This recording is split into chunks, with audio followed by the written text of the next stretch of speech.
What it do, what it do, what it do. It's your boy Big Vibe Opinion back with another live video. Make sure you hit that like button. Make sure you hit that share button. And most importantly, make sure you sub to the channel. Turn on that post notification bell so that you be notified each and every time that your boy Big Vibe is going live, man. With that being said, let's get into this intro.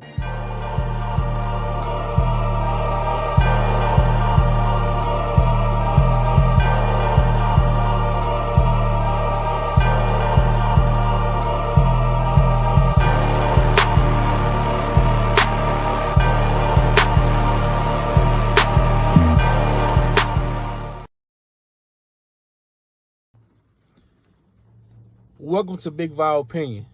Moderators, with my permission, any negativity in the chat should be hidden from this channel. This channel is a negativity-free channel, drama-free channel, and we are here to push the message out. We will not be distracted. So with my permission, any negativity in the chat should be hidden from this channel. Welcome to Big Vibe Opinion platform.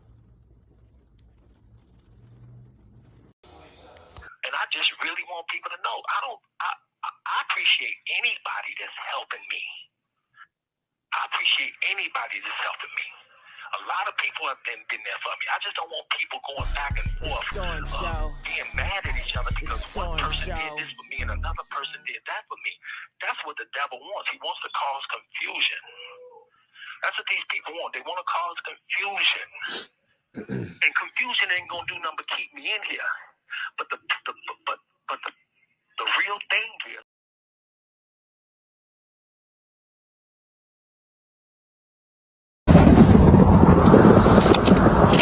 Oh, son, what does it profit a man to gain the whole world and lose his soul? I want out. But it's hard. I need answers, Mama. Robert. I need answers. Son.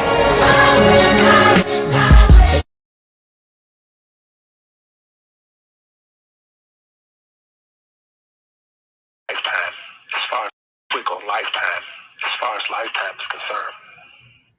There are real people, real women out here really being abused, really missing. They're really missing. They're really chained up in basements. I've been in here 4 years. I haven't seen one person that was ever chained up in a basement come forth for anything. But I tell you one thing, before Lifetime came out, I was minding my business. I was in the studio. I was working with celebrities. I had tours. But when Lifetime came out, all of that went away. Meaning, before Lifetime came out, I had no charges pending against me. Nobody had went to a radio station or had went to, a police station. It took a year to put together Lifetime. If all of the things they said I did on Lifetime were true, it only take a minute to go to a police station. But when there's a crime committed, you don't go make a movie on it. You go to the police station. Nobody had done that.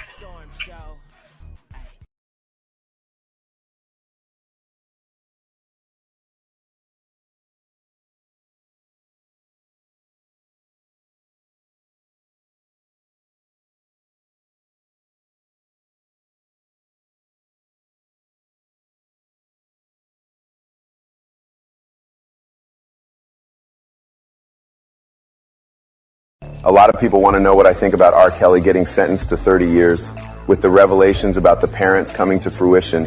Well, I think it's crap. I think it's not fair. I think it's unethical. Let me explain. Starting with surviving R. Kelly.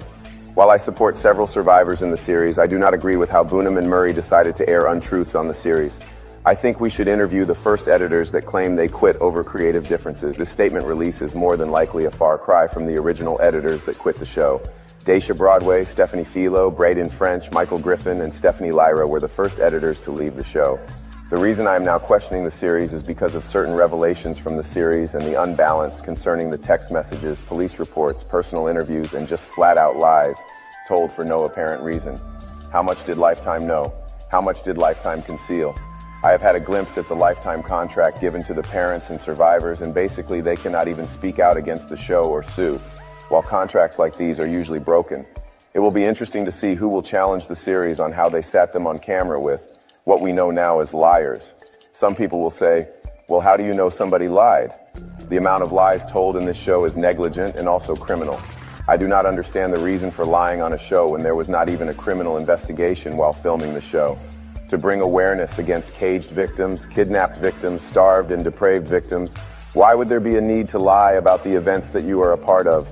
Furthermore, to flat out lie about why you were at the venue is insane. How to got into the venue, your employment at the time of the event, your birth date, your child's mental state, the lies about your child's mental state, the events of your child going to the Dolphin Hotel, how she got to the Dolphin Hotel, what you knew about her attending the Dolphin Hotel, what was the plan concerning the Dolphin Hotel. We, the public, would like to see the text messages between you and your daughter during this time. We would also like to see the text messages between you and your wife during this time, and also the group text messages that should have been admitted since they were mentioned in Exhibit GX 233 from the original transcripts. The inconsistencies in that one interview was enough to have these parents take the stand. Never in American history has parents been excluded from taking the stand in their very own child's trial.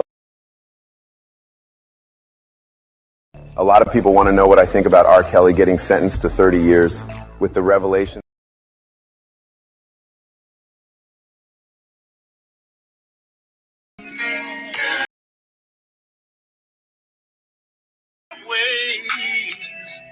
And then I hear my baby's voice In my head.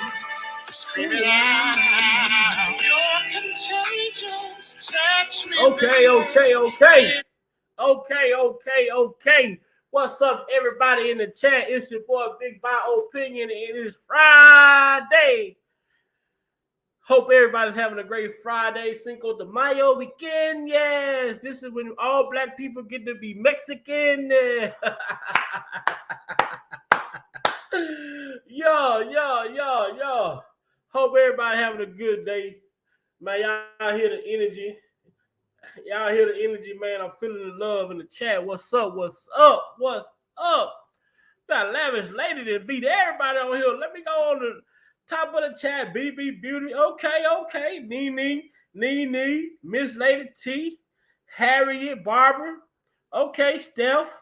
Okay. DV Wild, Goddess, what's going on? V White.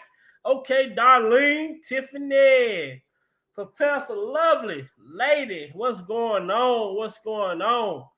Lex, what's going on? Sharon, what's going on? What's up, my people? I missed y'all. It seemed like it's been forever. This is I got Monday, Wednesday, Friday. Oh my God, man. Seems like I be going away from this platform for about a month. Just one day off. One day off at a time. But how y'all doing? How everybody doing out there? I hope y'all doing well. As y'all saw the title, we got our sister, Lavish Lady, back in the building. Everybody welcome Lavish Lady back. Boy, we was missing you on these YouTube streets. You had everybody scared. I was gonna have to call Tim, give you 120 hours to show up.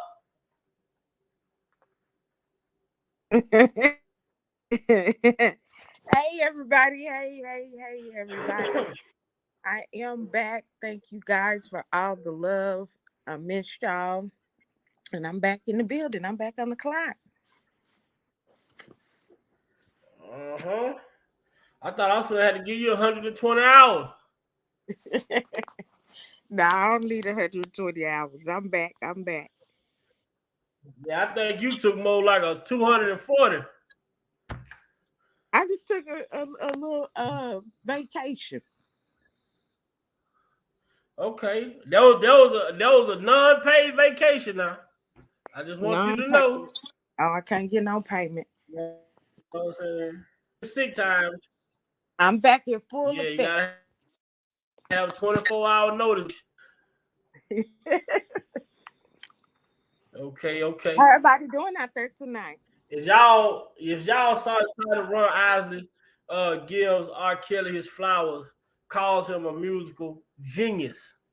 Oh man, it's so crazy.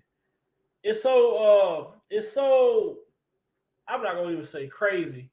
It's so ironic. The amount of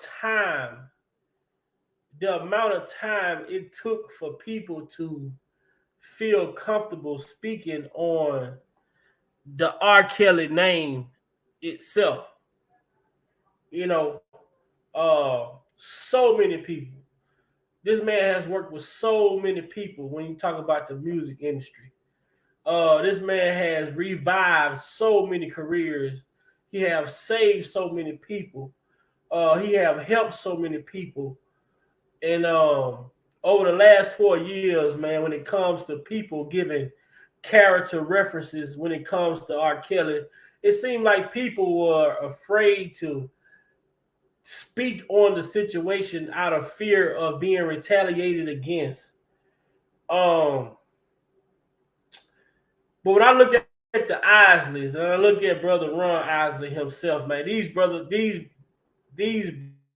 brothers have a decorated career up in the game 1950. I think you say 59 somewhere up in there. Since the 1950s. These guys have been around since the 1950s.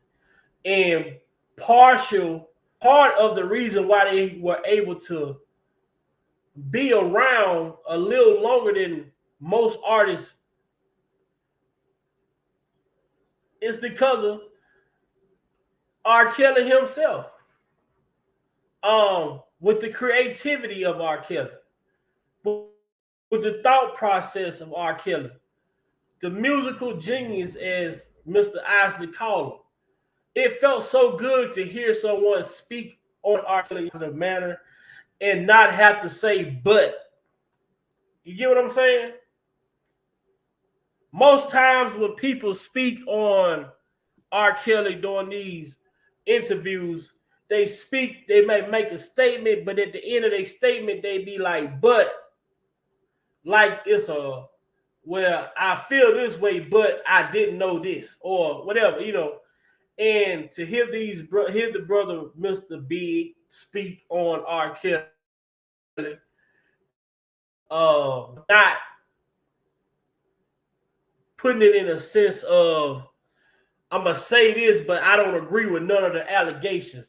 That's what we're accustomed to hearing when people speak on R. Kelly. They speak something about his greatness, but then they say, "Well, I don't know too much about what's going on in his personal life, whatever." Like, just keep it where it's at. What's up, Unc?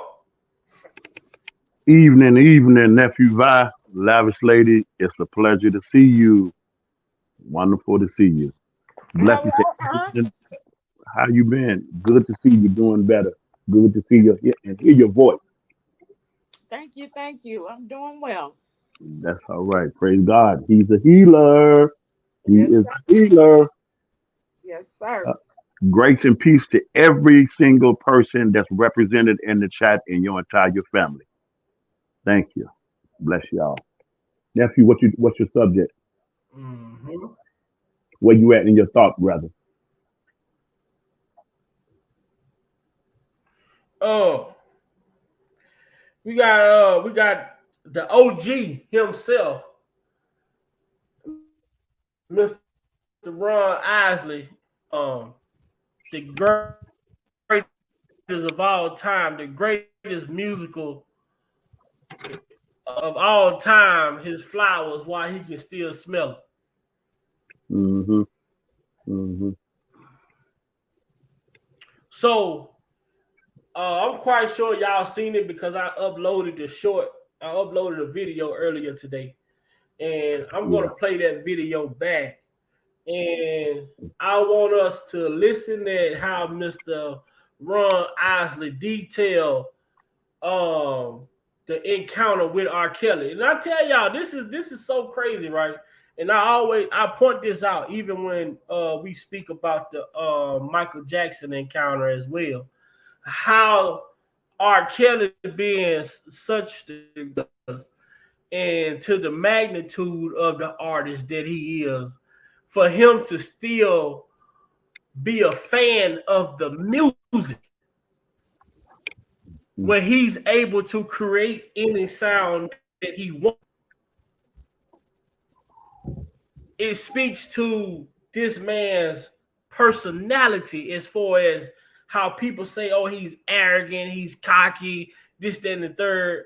But when you hear about him meeting these people like Michael Jackson, Ron Isley, Charlie Wilson, and others, it's like he gave these people the utmost respect.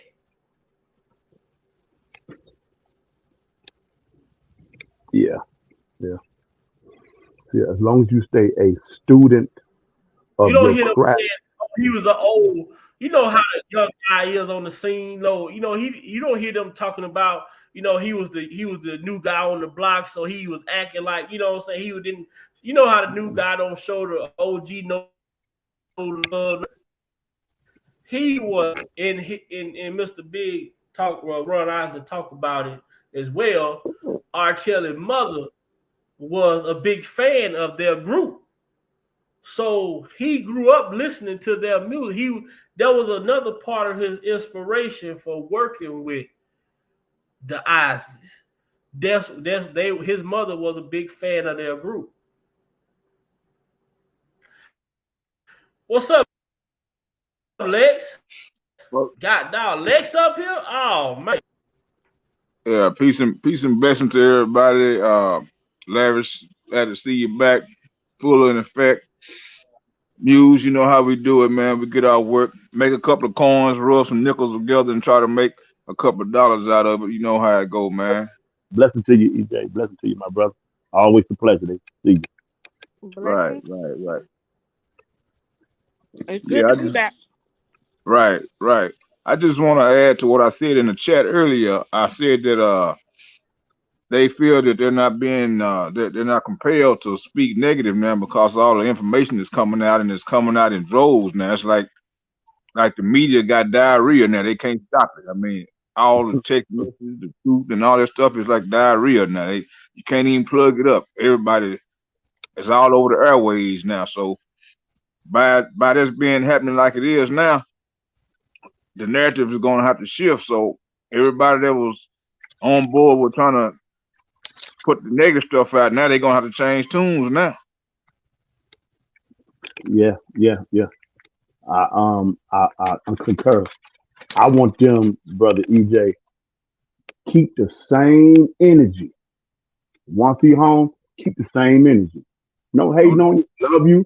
He ain't tripping on you. He forgive all y'all. It's moving on with life, but keep that same energy. Keep the same energy and move on with your life. yeah. And I yield.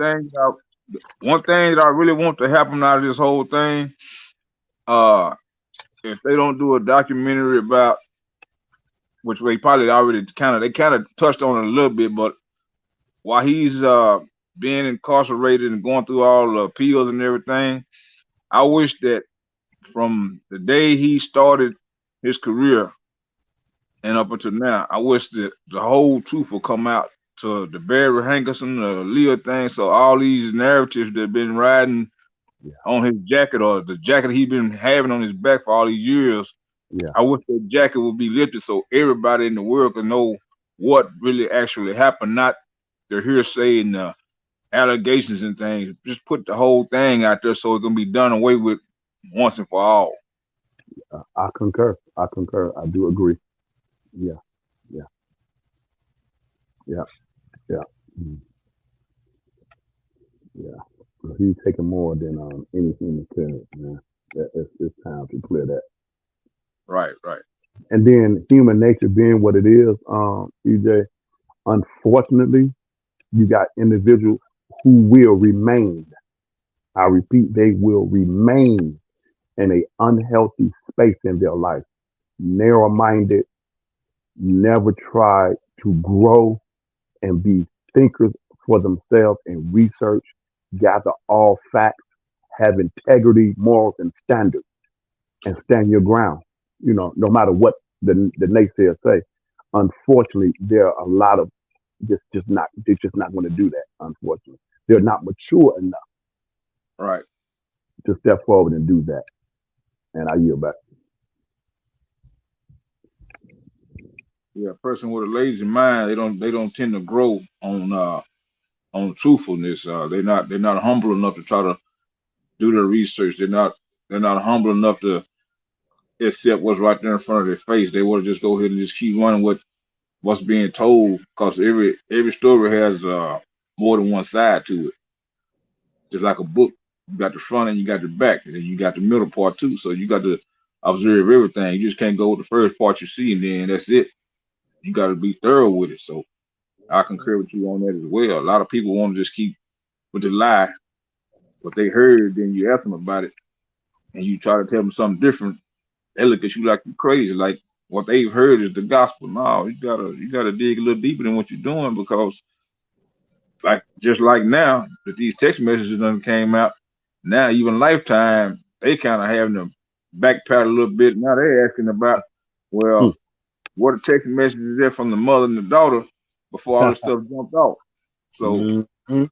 now you putting some people on notice now. So now everybody got to refinance their lives. Like I always say, you got to refinance your life, and you ain't gonna be able to refinance it now because them people ain't gonna pay you no more now because it's too much stuff coming out now. Yeah, yeah, yeah. And you know the thing about a person that's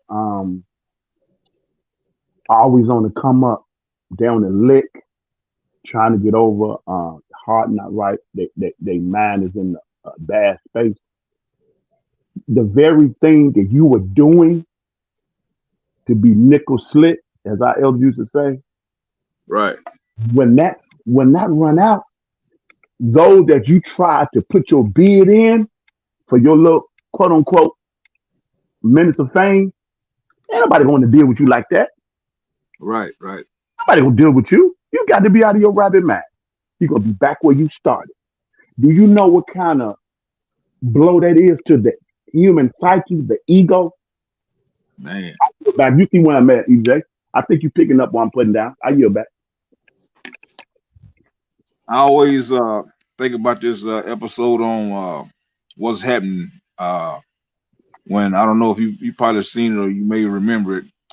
When But yeah, Rerun was he was watch it getting all. ready to Rerun was getting ready to participate in this dance contest, and he only got the part because they said he could make people laugh and whatnot. And Right. Dwayne he ended up staying behind, and he heard everything was being said. So Dwayne went back and he was letting everybody know. They said, "Well, the only reason why you got the part to dance is because you make people laugh." So they end up coming up with a plan to make everything backfire on the audition or whatnot. So to make a long story short, Lifetime used these people and they laughed at them because they were out here just tearing Kels down, which they were tearing us down as well because we are a representation of Kels as well. Now Right. he's in jail going through what he's going through for a whole lot of people, not just himself, but a whole lot of other people out here who's talking bad about him because they could be in that same position. But I feel like wholeheartedly that he's in that position because he's the only one that probably can deal with the stuff that's being thrown at him. Because I Hmm. know it'd be hard for me to do it because I'd be so mad at everybody. I probably be done lost my cool of the way they did and lied. And you sitting in court and they talking bad about you, and you just, I guess he was drawn. Some people say he was drawn or whatnot, just not even worrying about it. But I know for me, if I know that I didn't do anything like that, and they were talking bad about me and all the other stuff that was going on, I know I couldn't have held my cool. But he's the only one that I think that's in that position because he can handle it, and God made sure that He's going to take care of him throughout the whole process. And I don't think nobody else could have went through it but him. That's my thought on that. Yeah, yeah. I'm a piggyback off what you said. Right. Um, It's critical for us to comprehend and understand that when you on the path of this life and you just trying to be the best version of you and you trying to grow and you being intentional and deliberate about that, you may fall down, you get up, dust yourself off and keep it moving. But you're a person of principle, EJ. You're a person of honor, you know what I mean, devotion, integrity. You're not perfect, but you're striving to understand there's some character defects that you have to continuously work on. You know what I mean? When you're on that type of righteous path, you got to understand that a storm is going to come. It always comes for us all generally, but in order for you to maintain that way of integrity and righteousness as you move forward, you always got going to be tested because the evil one is still around, still manipulating individuals and using them as puppets as he sees fit. So as long as the evilness and the bad and the horrible things is in this world, you always have to feed on God's principles, stand on his promises, and ask for his protection always to help you navigate through what you never see gonna come. Right. But if you always in that mode and staying ready, when it do come, EJ, you ain't never got to get ready at the last minute when they outside blowing. You know what I'm saying? And we forget that because we get complacent. You know, we get complacent. So a lot of times, it's not always what God is doing, but God allows the enemy to only do so much. You know what I mean? He has a right to this earth based on what happened in the Garden of Eden with Adam and Eve to humanity. However, that's why Jesus came and did what he did. Because can you imagine the enemy having total control of this earth? Man, it'd be ooh wee. it'd be About, chaos. here back on that thought, nephew. Just let that breathe for a minute, because we got to really wake up and stop being comfortable with whatever it is in life, whatever it is, and thinking that we ain't gonna get hit. Always be prepared for the worst case scenario. Always be evaluating what's going on, what's happening, every moment, every day of your life, so you're never caught off guard. You know what I mean? But if you've been building that muscle, you know what I mean, and your credit of your integrity and your life experience been so solid, when you get in a situation like Mr. Kells and many others that we said, Mr. Cosby, and many others, you can weather that process because you was willing, like Kobe Bryant.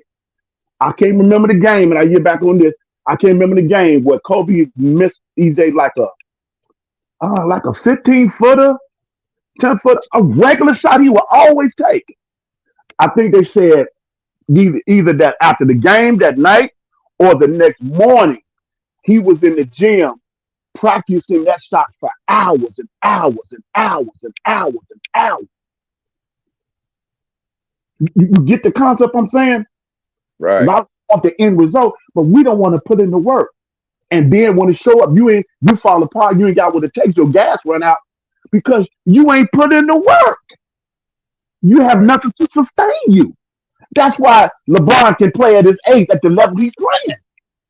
Mm-hmm. He put in the blood, the sweat, and the tears, and the work, and took the criticism and naysayers. That's what it takes to be up there. You know what I mean? You got to know how to maneuver through that traffic, as nephew said. I yield back.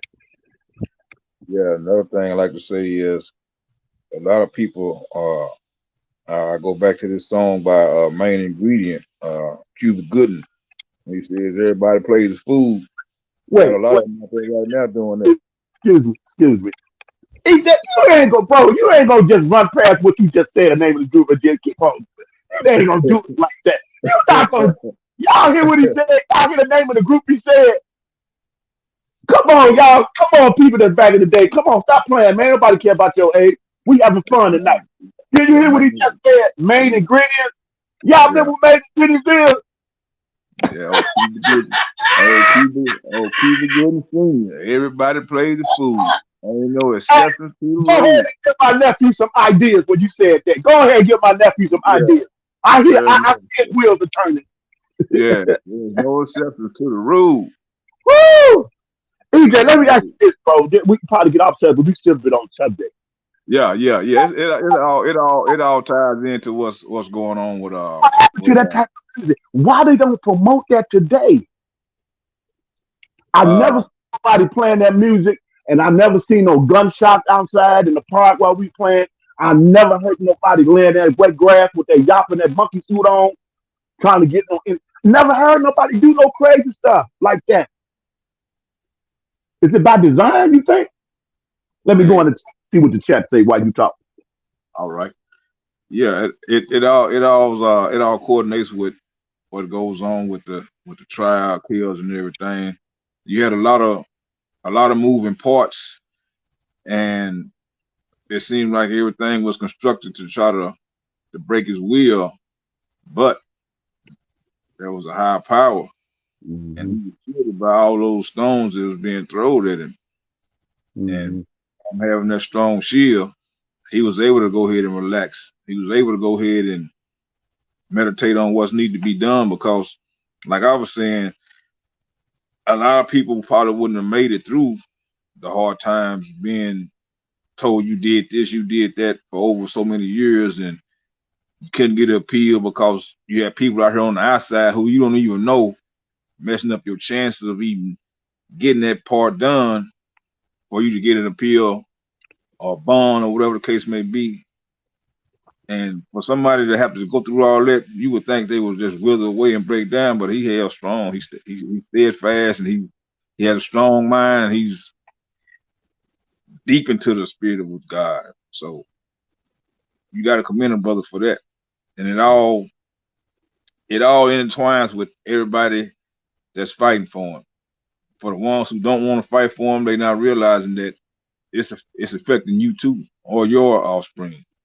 So you Right. got to Yeah. look at it like that. But they don't want to do that. They just riding with the media because they have a lot of self hate. When you got a lot of self hate, you don't look what's in front of you.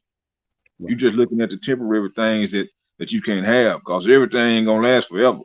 So everything That's has an expiration date on it. They might that's have 1013, and before 1013 get here, they start getting a bad smell 2 days before, like milk. yeah.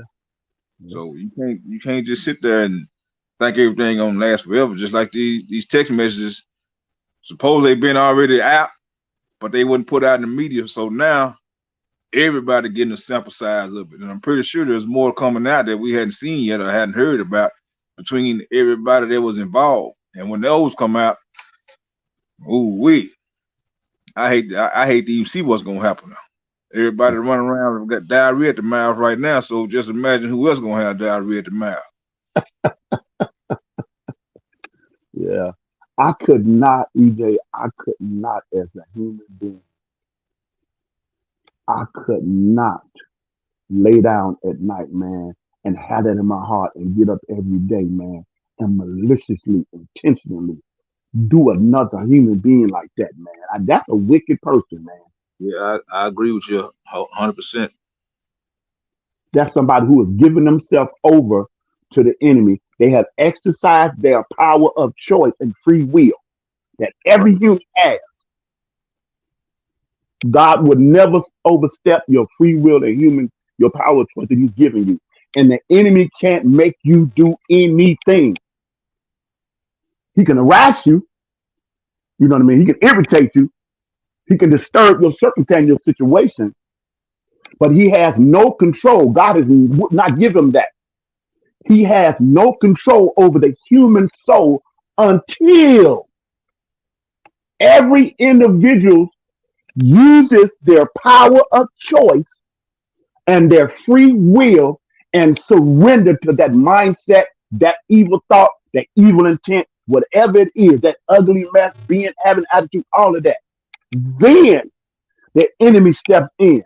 God is nothing that he can do because you have exercised your power of choice and free will. Now, if God himself, who created all, is not going to overstep that, what makes you think that he's going to let the enemy do that? Yeah, you're right. And he reigns supreme, but it's our free will. God didn't create no robots. So even with the angelic host, He still created them with a power of choice and free will to stand in agreement with his government or to not. Lucifer decided to not because he wanted to be equal. Mm-hmm. And even then, the theologians, they can't even tell the time frame because, God doesn't live in time. He lives in eternity. We live in time. So we bounded by time. But Right. theologians talked about how God must have deliberated with him a long, because they live in eternity. So it had to have been a long time. It'd have been a Yeah. short time in our realm because our time is cut off. But can you imagine what that time might have been like? Light Yeah. years to try to reason with him. And when God just had a meeting, so to speak, to just establish again, because of the free will and freedom of choice and the influence he was telling the other angels. The theologians say they couldn't imagine what he must have told them. But you got to remember the position that he held. So he was in leadership over the rest of the angelic host. Mm-hmm. So when he came out of God's presence and reflecting God's glory, they would bow and praise and homage not to him, but the glory of the Ancient of Days, as the Bible calls God. You can't even measure him. You know what I mean? The depths of his love. You can't even put a measuring stick to it. And so he looked at that like, oh man, shucks, they bowing to me. That's what all of that stuff started. The narcissism, all of that. And he could not remain in heaven. So if God kicked him out, you think God gonna let us continue to take advantage of his love and his grace and his goodness and his protection while we willfully, deliberately do malicious intent, and you think your days are not numbered? What you have sown, that shall you also reap. Right. It's your own power of choice. It's your own decision that you make, whatever it is. Siblings, marriage, relationship, your school, your job, your own personal, whatever, I don't care what it is. And so to be able to go through that process and God rescue you and talking about Mr. Kelly now, and I yield back and speak to you like he's always been speaking to you. But we try to, we have power choice to do our thing. And a lot of time it didn't pan out the way we thought it was, EJ. It didn't pan out. Then we get the truck between a rock and a hard place, and we make the best decision that we believe at the time is the best decision for the moment. You know what I mean? And that might be long term and effective. We just for the moment. But that gifting that God put down deep inside of you for a greater purpose and a calling, he allows us to, go out way. And so, okay, you ready now? Can I talk? Will you listen now? Right. I hear back, nephew. I agree with that. I mean, we spoke to this the other night when we was on here talking about betrayal or whatever, and I remember speaking on saying that God allowed this God allowed this situation to form. You know what I'm saying? He allowed this situation to form because he knew that those people, them bloodsuckers, those leeches, he knew that they were out there waiting. You know what I'm saying? So it's just like he baited them to see if they would react to it. You know what I'm saying? He dangled R. Kelly out there like bait, and all of these entities just formed from nowhere.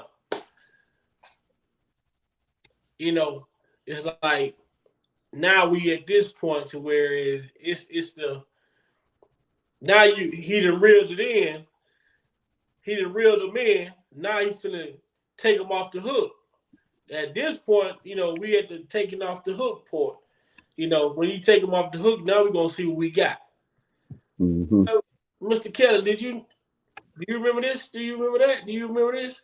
I told you the other day, I say this man is dealing with problems. He's dealing with problems in 2023. that was around in the 90s.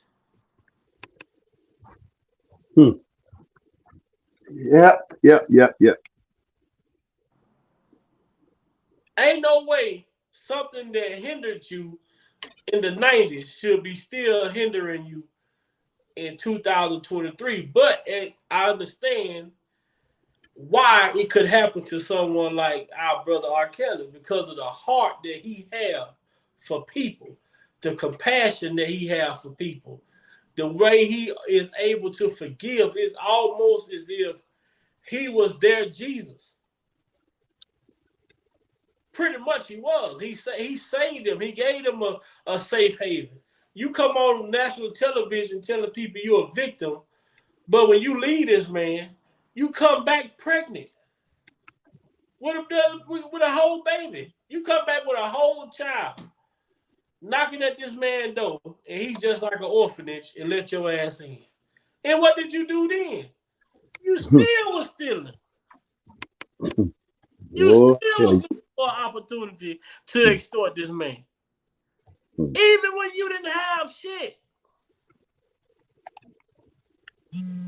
Now that's a whole different level of. I can't even. You know what I'm saying? Unc let me in his house. He fired me on side of the road, homeless, goddamn sleeping under a bridge. And Big Five, man, get your ass. Come on, Mama, take you to my house. Unc let me in his house, and as soon as Unc go to bed, I'm up all through the house stealing shit. Yeah. You come out there finna fix some breakfast in the morning, I'm gone.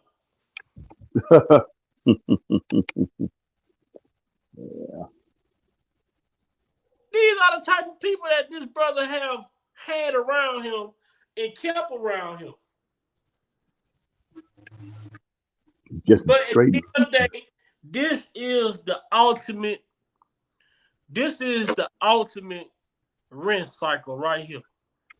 After this rinse right here, you know, sometimes when you put your whites in the washer, you might have to wash them twice. But this time right here gonna be the ultimate rinse right here. When he come out of this situation, man, shit, they gonna have R. Kelly protected like goddamn me the president. You want to meet Mr. Kelly? You gotta have 2 forms of ID. Goddamn. And I need to have your transcripts from school.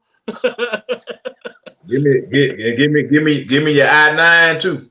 Yeah, I need everything. I need the I-9. Leave me your last year tax return.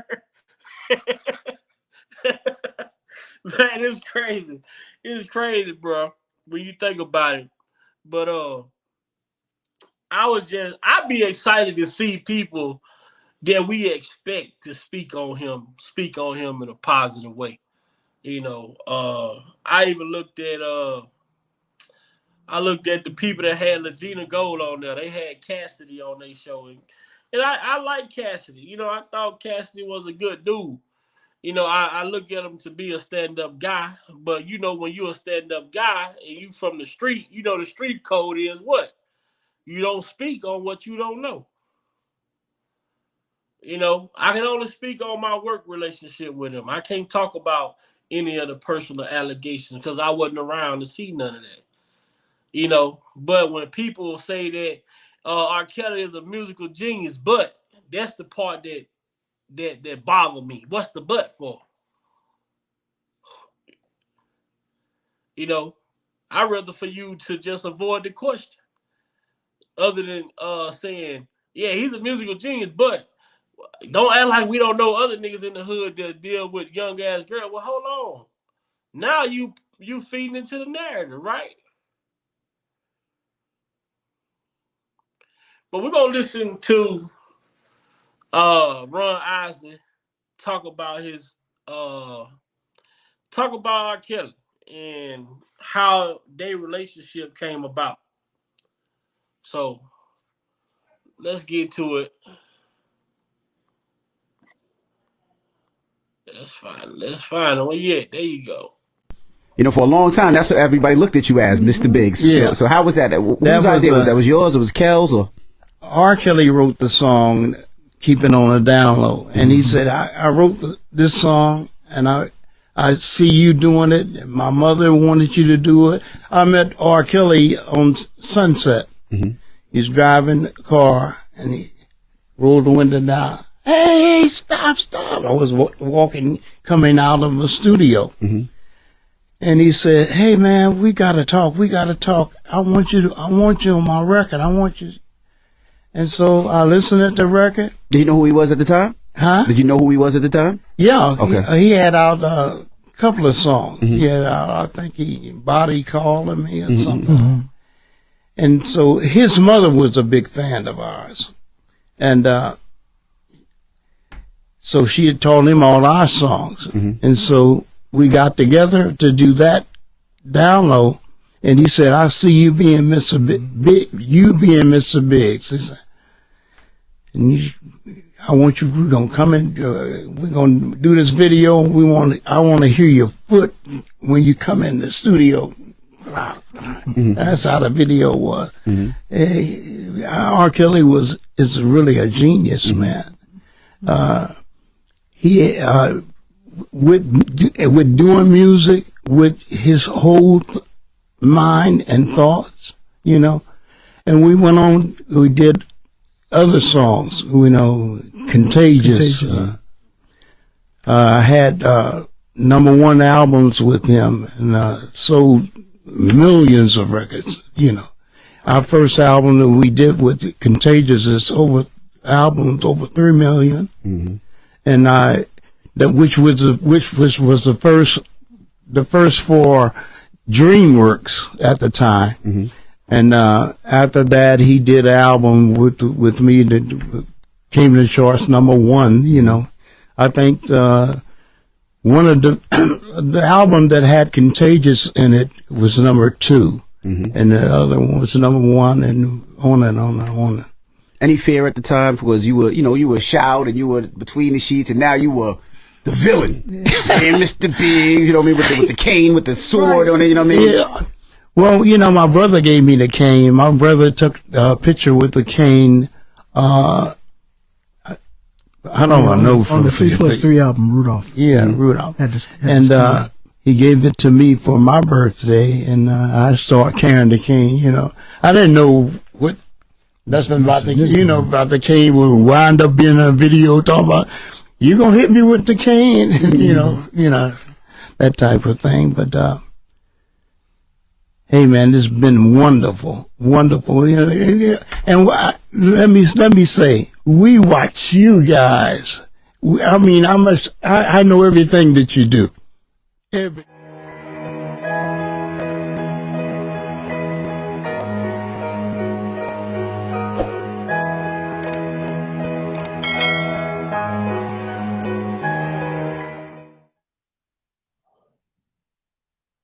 Man, listening to him talk about that, and you hear him say that R. Kelly was so detailed with, like from how he walked into the room, and when you go back, think back to that video, you hear the footsteps coming into the room, you know, and everything. Like, it's so crazy how this man, just his thought process, how he put everything into perspective when he creating this music, man.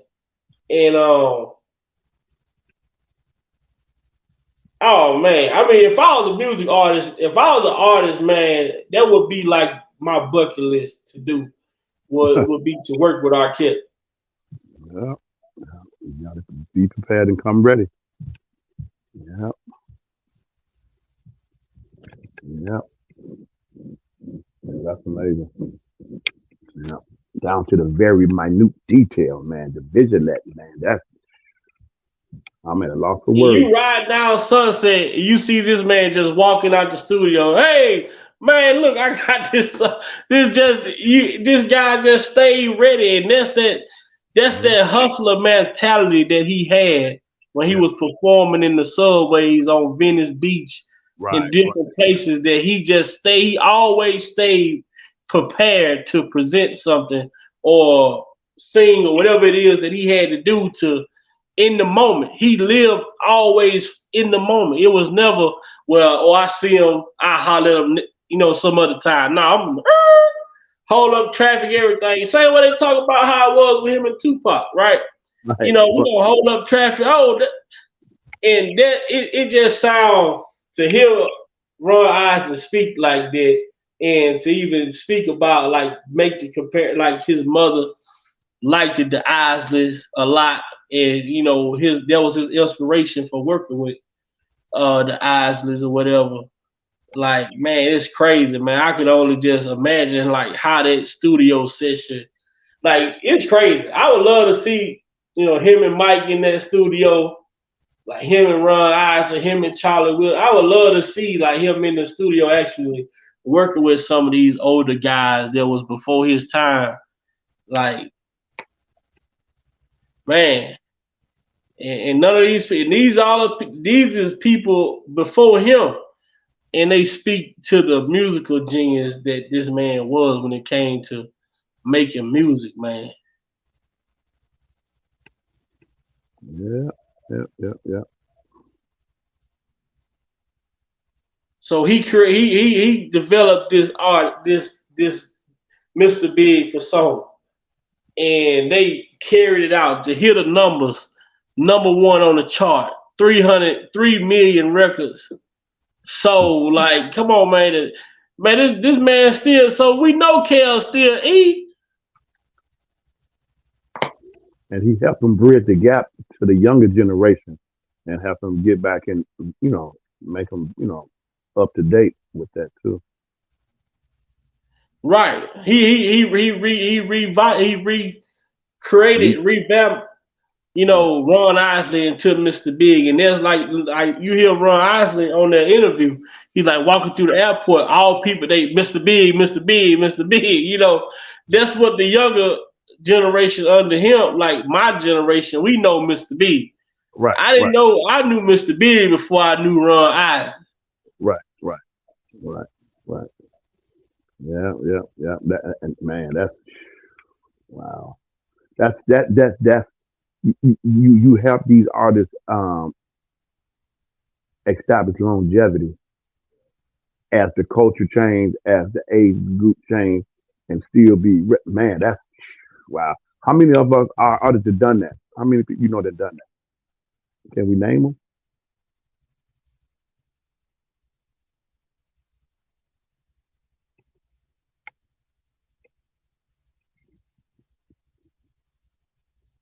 Anybody else?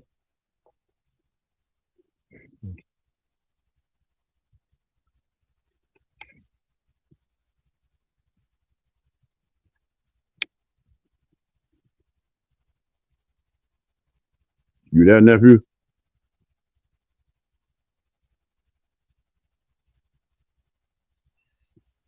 Yeah, I'm here. What Lex said, what Lavish said, what they didn't bagged off.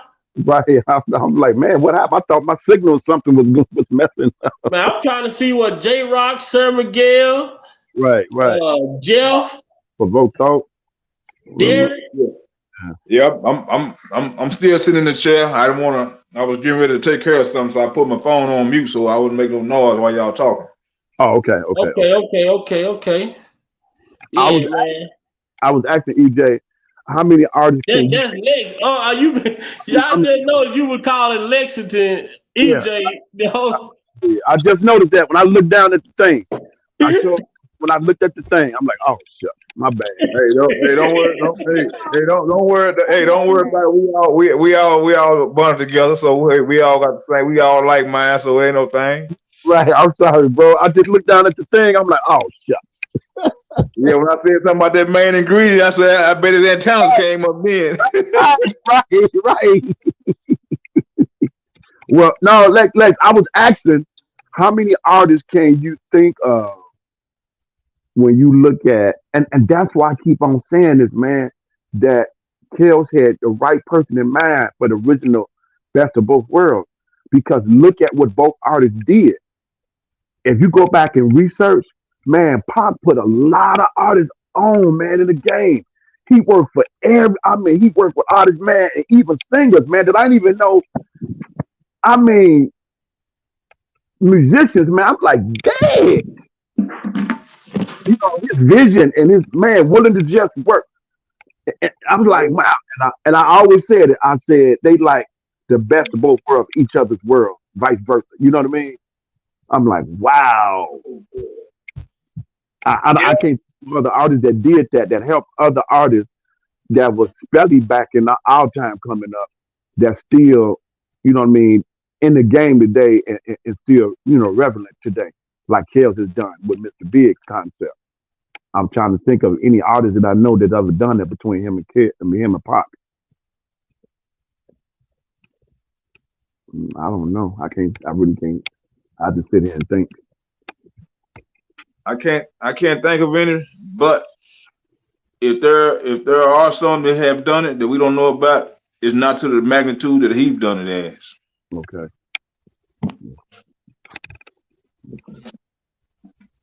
You may have some write a couple of songs or something like that, but not to the same magnitude that we can all just sit there and say, well, he's done so much for this this generation and before his generation, and then the ones to now, they don't want to give him his credit, but at the same time, you can see it in their songs. I guess when they had the publishing and whatnot, yeah, he's accounted for a whole lot of people's careers to be jump started, and people before that were washed up. Yeah, Charlie Wilson, we got Ron Isley, a whole bunch of other people, and people they don't even put out. I think there was a list that was being. I think Bi had put a list out one time. It was so many people on that list, and only maybe one or two even spoke good about how he got them resurrected. But for the most part, a lot of them ain't saying nothing. Like Babyface, he ain't saying nothing. Yeah. And I think Avant, I want to say he kind of patterned his. Well, Avant was mad, man. Because when he came over to the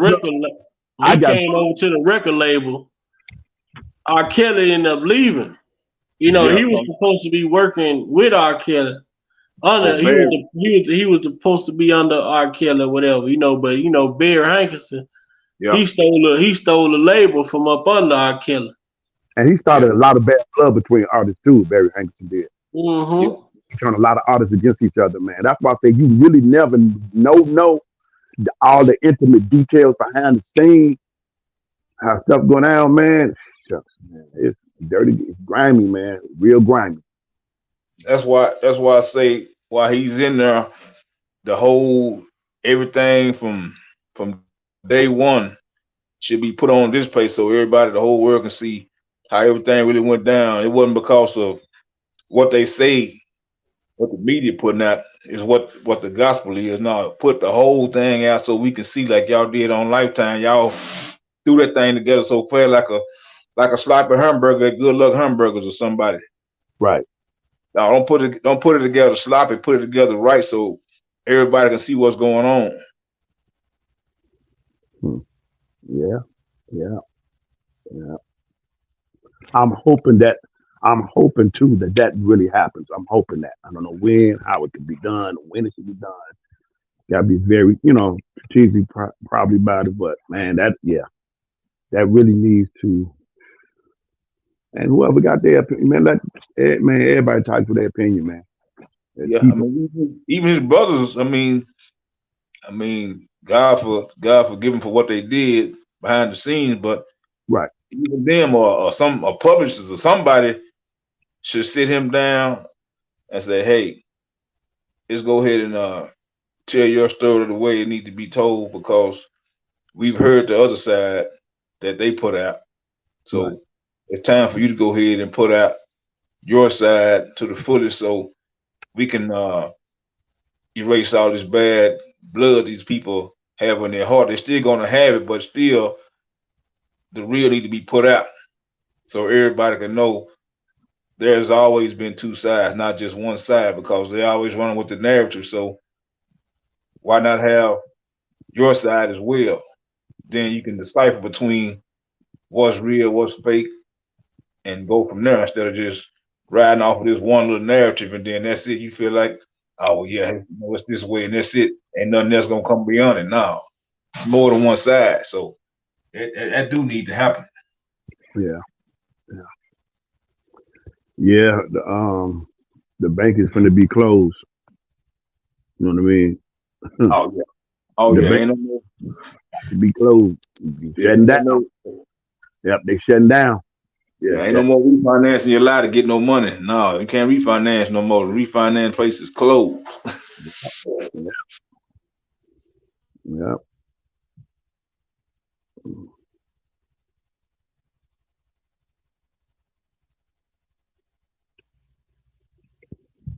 Yeah, so we got next week. What's that? The week after next, we got 2 more weeks. Yeah. The 24 hour. No, no, no, no, no. I'm talking about the on the 18th. 18th of May, I filed the appeal. Oh, okay. Yeah, Okay. I was behind. I was behind. I've been watching real careful the best way I can to see, the shenanigans anybody come out, prior to that. But I think, man, what's been holding them up is that, like you said earlier, all the information that's been coming out. You know what I mean? But yeah, yeah. Yeah, I I think a just lot. saw. Go ahead. Go ahead. No, I think a lot of people should be held accountable, man, and to the full extent of the law, whatever that is that required. You know what I mean? How can you do another human being like that when you know they're innocent? How do you live with yourself like that? And if you have children and grandchildren, what do you teach them? You're right. I don't. That's the part out of this whole thing that really I just, I can't figure that out. Yeah, my whole thing about this whole thing, and you dealing with somebody with a disability. True enough, I mean, musically he's musically inclined, but you dealing with somebody with a disability. So I think about all the other people in the world who has a child with a disability, how they treat their child, and how if someone was to ever do something to their child, how would they react? So you can look at it in the sense as this could be a family member of yours, and you got all these thousands of people coming in line and saying all these things about this person and treating them a certain kind of way. One would think that you would be on the up and up and be like, no, look here, we ain't finna let this go down like that. And you Right. would think the world would think the same way, but it goes to show you the world only act like they care about people with disabilities. They act like they care about people who's old or sick or whatever the case may be. They only in it for the money for the short term. Right. Right. They're not gonna be in it for the long term because they feel like we're gonna just do this for a little while, then we're gonna cash you off to the side. So yeah, that bothers me. That bothers me to the fullest how they can act one way, but they're really not that way. So Mm, mm, yeah, that's an interesting definition. God is that's an interesting definition. Hey, Angela Jackson, how you doing? Stephanie, BB Beauty, Sharon. Hope everybody is safe and staying encouraged, man. Taking care of their business and staying on their grind. Hey, A Child. Yep. Lil Mac, what you doing, man? Get in this platform, Lil Mac. yeah, tell them back, come up to the table and sit down, and have some food with us. I got the gumbo pot spoon stirring everything up, so come on get some.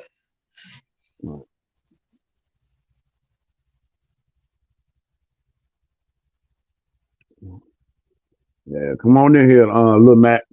I do too, Angela. I'll be glad when everything comes out so we can get past this. Cause this enough is enough with this.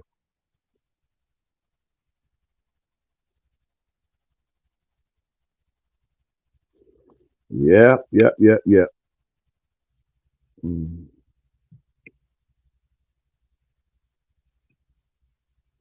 Well, Lavish Lady, what's on your mind? What's your thoughts, Lavish Lady? Or you just sitting back, just relaxing?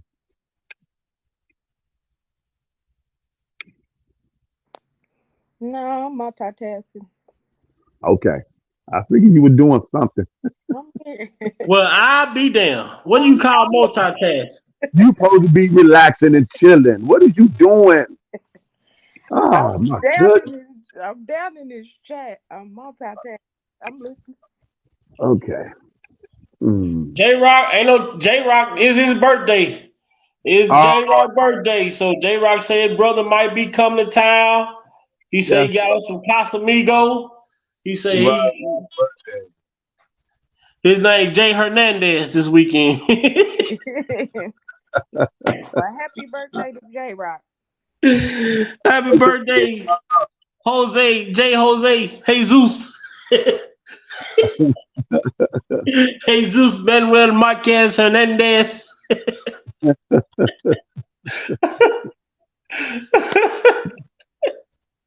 Beans and disease, J Rock. Beans and disease, J Rock. Oh man. Lavish Martinez. Hmm. Oh, thank you, Connie. Man, but I don't know, man. When Kels come home, I mean, I'm trying to see like, whew, man, when Kels come home, man, I like to see a Kels and Chris Brown collaboration, man. I love to hear that. What that sound like.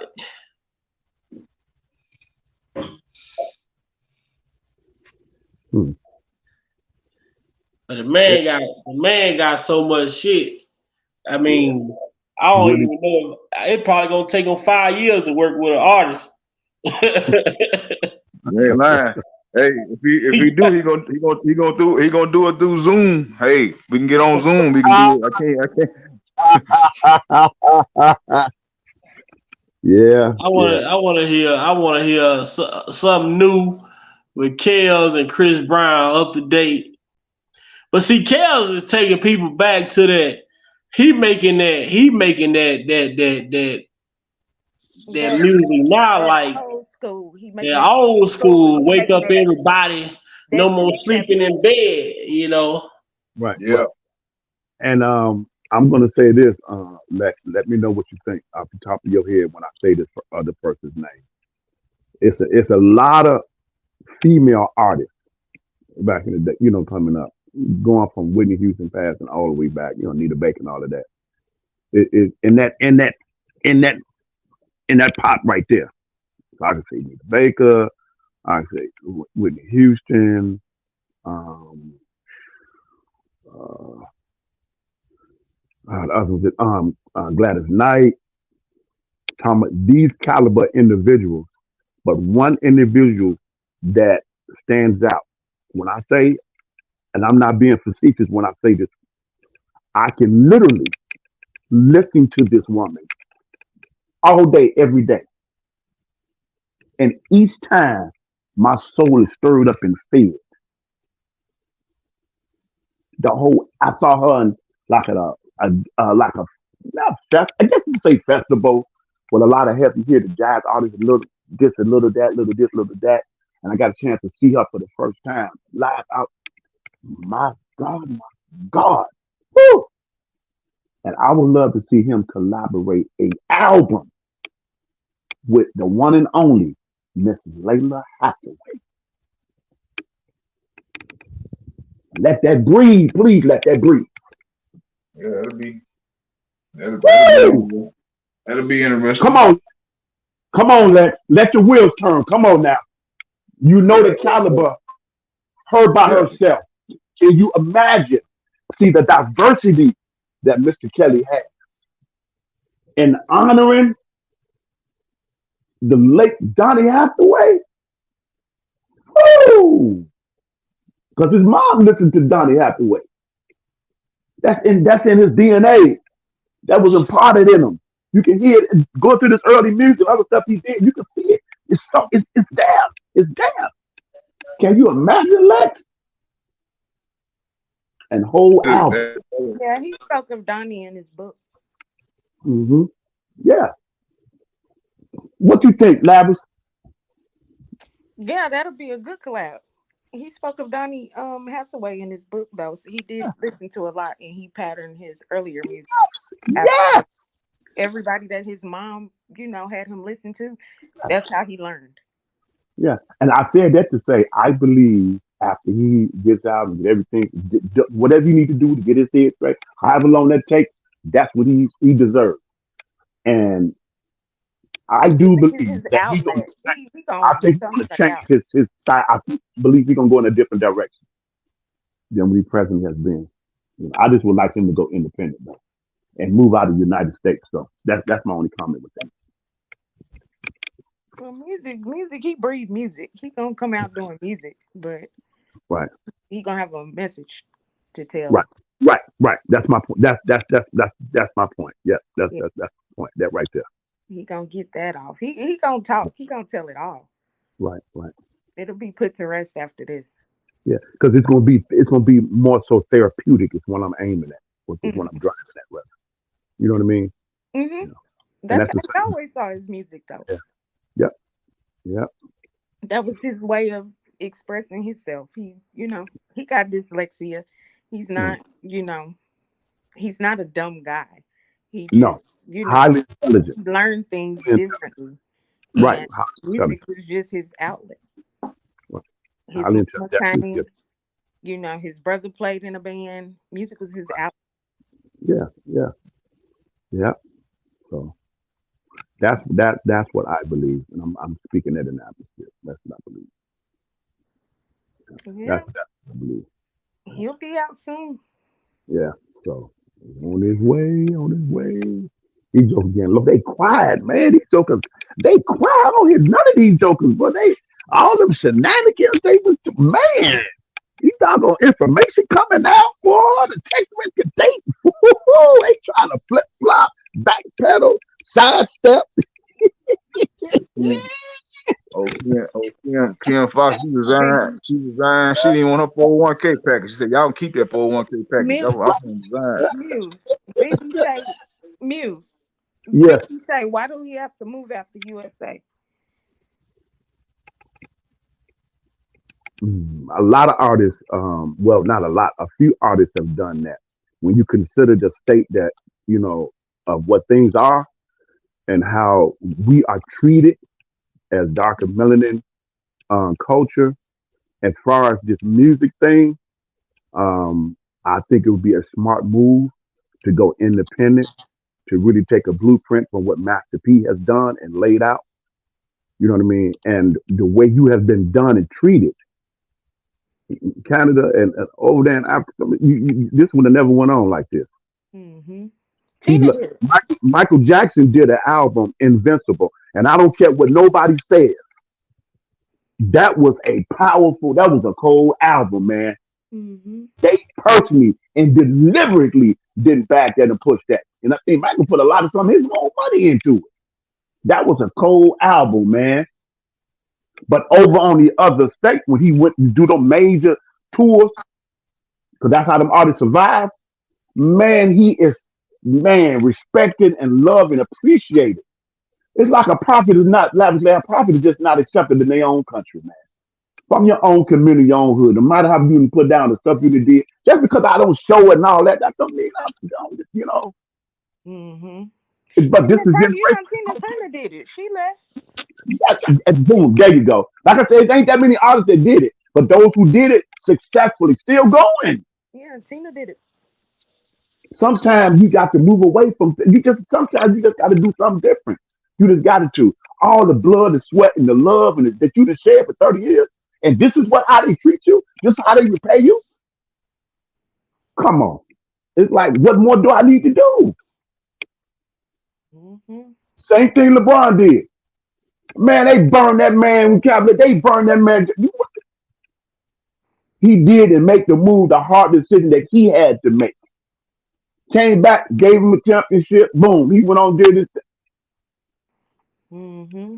You can't be walking through this life, man, be concerned about what somebody think of you, how they feel about you, man, what they say about you, because you have never amounted to nothing. You got to realize people like that, man, they possessed. Their mind is not right. They're not in a healthy space. They're broken, and they refuse to take the initiative to better their situation. So you danger to me. I don't care if you family or not. You got to let people be who they are and love them from a distance and keep on moving. A lot of people you just can't carry with you. You can't bless and help everybody, man. You just can't. And sometimes you just got to move away, man. Because I'm not going to be looking over my shoulders. I'm not going to wait for the next incident. Y'all try to come up with me on something. No, I'm not on none of that. Huh. That'll be it. So that's my mindset behind that. Other artists have done it for the same reasons and other reasons that you know what I mean. Mm-hmm. I mean, it's a smart, wise thing to do. And like you said, Kel said, and I get back on this with Tavis Smiley, nephew, help me out. You have to be the soldier in the war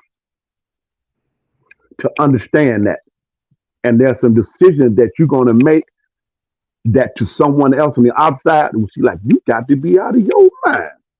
He this, he that, she that. Why would you do?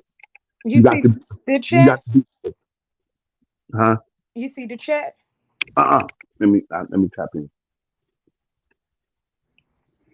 I don't think it's about going to a country you don't know about, BB. I think what he's saying is it would be in his best interest. Other artists have done that. And it's not so much just the music thing, you know what I mean? You just got. I don't want to go. I don't want to dive into the our Black history and the slave. I'm not even trying to go on that. That's a whole nother live or another whole nother, another time. All I'm saying, we only see what we are allowed to see and know. Behind the door of a lot of stuff that we have no privy to, you don't want to probably know what he must have to deal with and all the stuff. Yeah, he's dealt with a lot over here, for sure. And then you have a system that you believe in, that you highly respect and support and was taught and reared that way. And you maintain that same system and believe in the system. Yes, And look 'cause what they he did to you. definitely believes in our justice system. And look what they did to you Mm-hmm. twice. Mm-hmm. Like Senator saying, I don't care how y'all package it. I don't care how y'all word it. I don't care how y'all phrase it. I don't care if they add this, they added that, so they can get this and take it to the state, from the state to the press. Forget all of that. I'm not blind and I got good sense. It's double jeopardy, man. Period. All day long. Period. Anybody with some sense that don't know nothing about this case knows that. All day long. They did that. I'm like, how many more times I'm gonna give you to do this to me over here? Yep. Over the past 20 years. They did that. I'm just saying, he might not never do that. He might ain't got it on his mind. He might got it on his mind because he talked about it a lot over there and how he's loved over there. How he preaches, he's just welcome. And it's the same reciprocal adoration and love and honor. I'm just saying, Oh yeah, you know, they love them in Africa. I'm telling you, whatever whatever our mother, you know what I'm saying? It's like I say, whatever it could be that or whatever, Mhm. you hey man, when you have other leaders of other countries look down on how we handle things over here, and we supposed to He have was the definitely reputation, mishandled. man. It's not a good look, man. It's not a good look. You know what I mean? It's not a good look when you at that particular status and you trying to. And from I learned that you studying and listening to the Black Liberation Movement. Matulu, and shout out to Matulu Shakur. You know what I mean? And Sada Shakur, Geronimo Pratt, Statua, Mo Preem, man, the whole family. Um, listen to them, study them, pay attention to them, man. That's what I wish Pac would have did. If he could have got to that and really reevaluated the people around him, and he talked about it. Yeah, he talked about it, a lot. You know, it's just for some of us, man. Sometimes it be too late. You know, Mm-hmm. I'm like, how many more times I'm allow this country to treat me the way they're treating me? And I've been a taxpaying citizen, never had no ticket, never had no record, never been in trouble with the law. I respect the law, I honor the law. I believe in the justice system. I'm a voter. All of that. And you just take away my due process, like I'm not even human, like I'm nothing, like I'm less than nothing. And now all of a sudden stuff is coming out. Then all of a sudden people, no, keep that same energy, man. Keep Yeah. that same energy. But I'm, he's not that type of person. Like he's been through a lot. He's had a lot of trauma in his yeah, life from a young age, but he just keep it pushing. Like he love yeah. everybody, all of us, whether all of you us, do him wrong or not. He love everybody. right? I mean, all of us as individuals, like lady, have that particular experience at some point in time. And hey, and a lot of us, have to sit down and talk to a counselor, a therapist. Um, that is credible and that can got our best interests at heart. And we do our research to find that person and it helps us navigate through that. And it's nothing wrong with that. Our particular culture frowns upon that. That's why we still go on and be 40 and 50 and 60 and 70 years old and still in trauma. And I ain't telling you something that I read out of books that somebody put up a video that was fake. I'm talking about experiences that I know at that age bracket I just missed it because we got this thing, you know what I mean? And we walk around, and that's why we can get into this scenario and that scenario, and it's like because we trauma bond. We don't never want to deal with whatever it was, whatever it is, so that we can move forward to be the best human. We still tied to our past, man. We still got things holding us. There's people in the graveyard that still got a hold on people walking around today. I hear the conversations all the time. When you gonna free yourself? Mm-hmm. But we don't think we just press it down and push it down and try to push it. Then now that it didn't happen, well, I'm just gonna be strong. All of that, wow. And you can hear it. I'll be on the different things on different subjects, loudest lady, and I'm always going to the comment section. Always.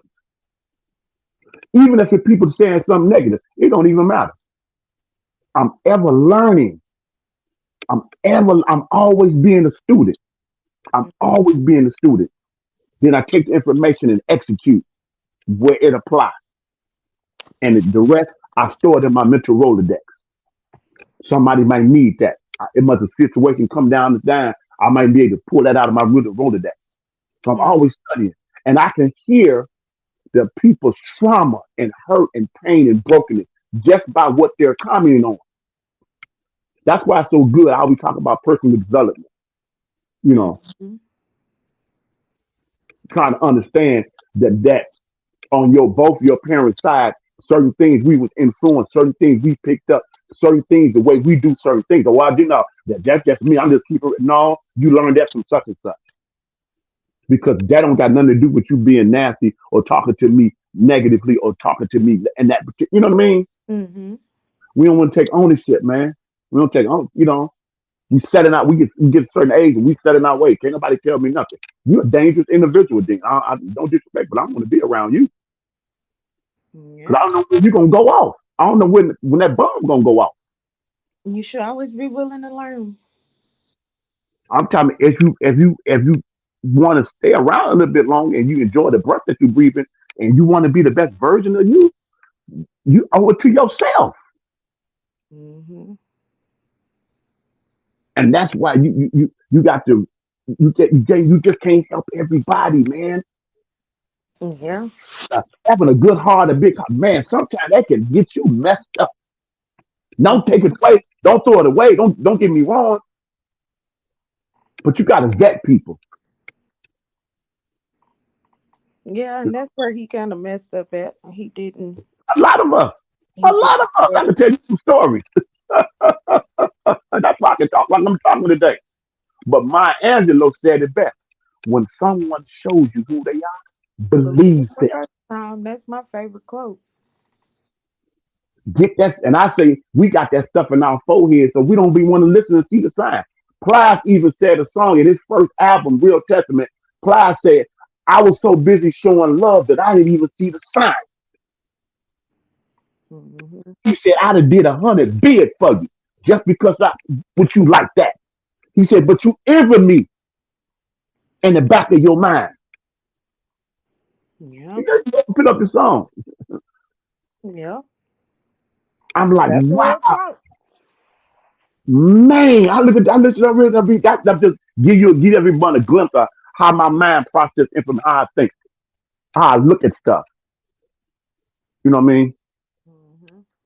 If it's not gonna, in other words, I'm like Lavish Lady, the mad science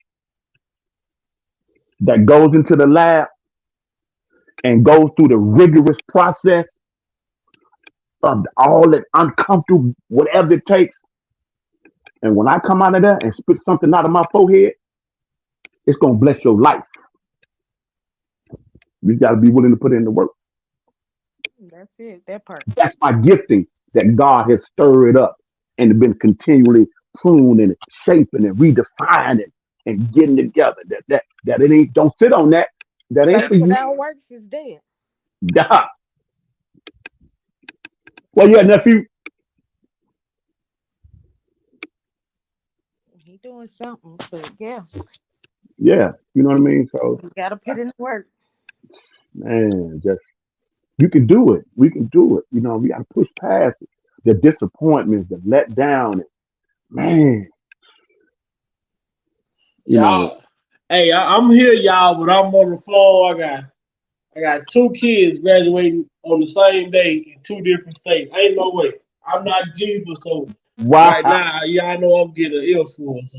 wow, wow. Said 2 different states. Yeah, Wow. graduating on the same day. One going to high school, one going to middle school. And it's like, wow, it's crazy. Oh, wow. Man, nephew, how you? Woo. I can't pull that off. Well, I can't touch that one. I can make a lot of stuff happen in life, but I can't make that happen. Daddy can't make that one happen though. You not know Houdini, huh? Nah. But hey, look, I try. If I could, I would. But no, you know, I'm only one person. Maybe I need to send my representative to one place.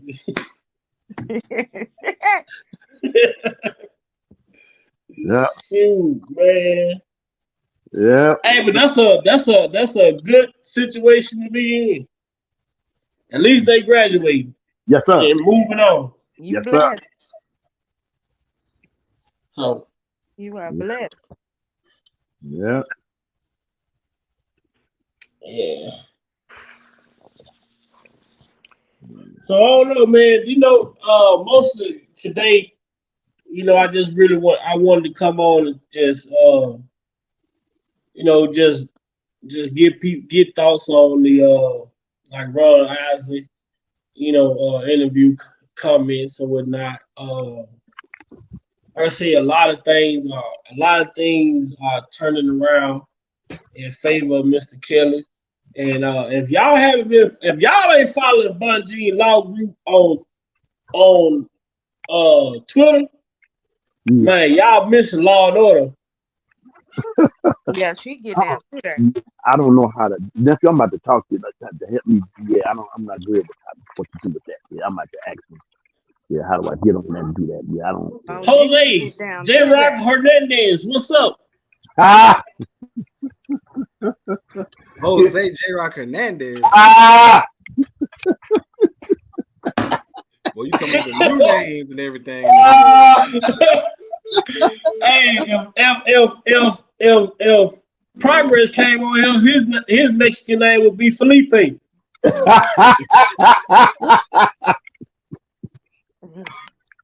Hey man, that's a good man, man. Man, he about them, man.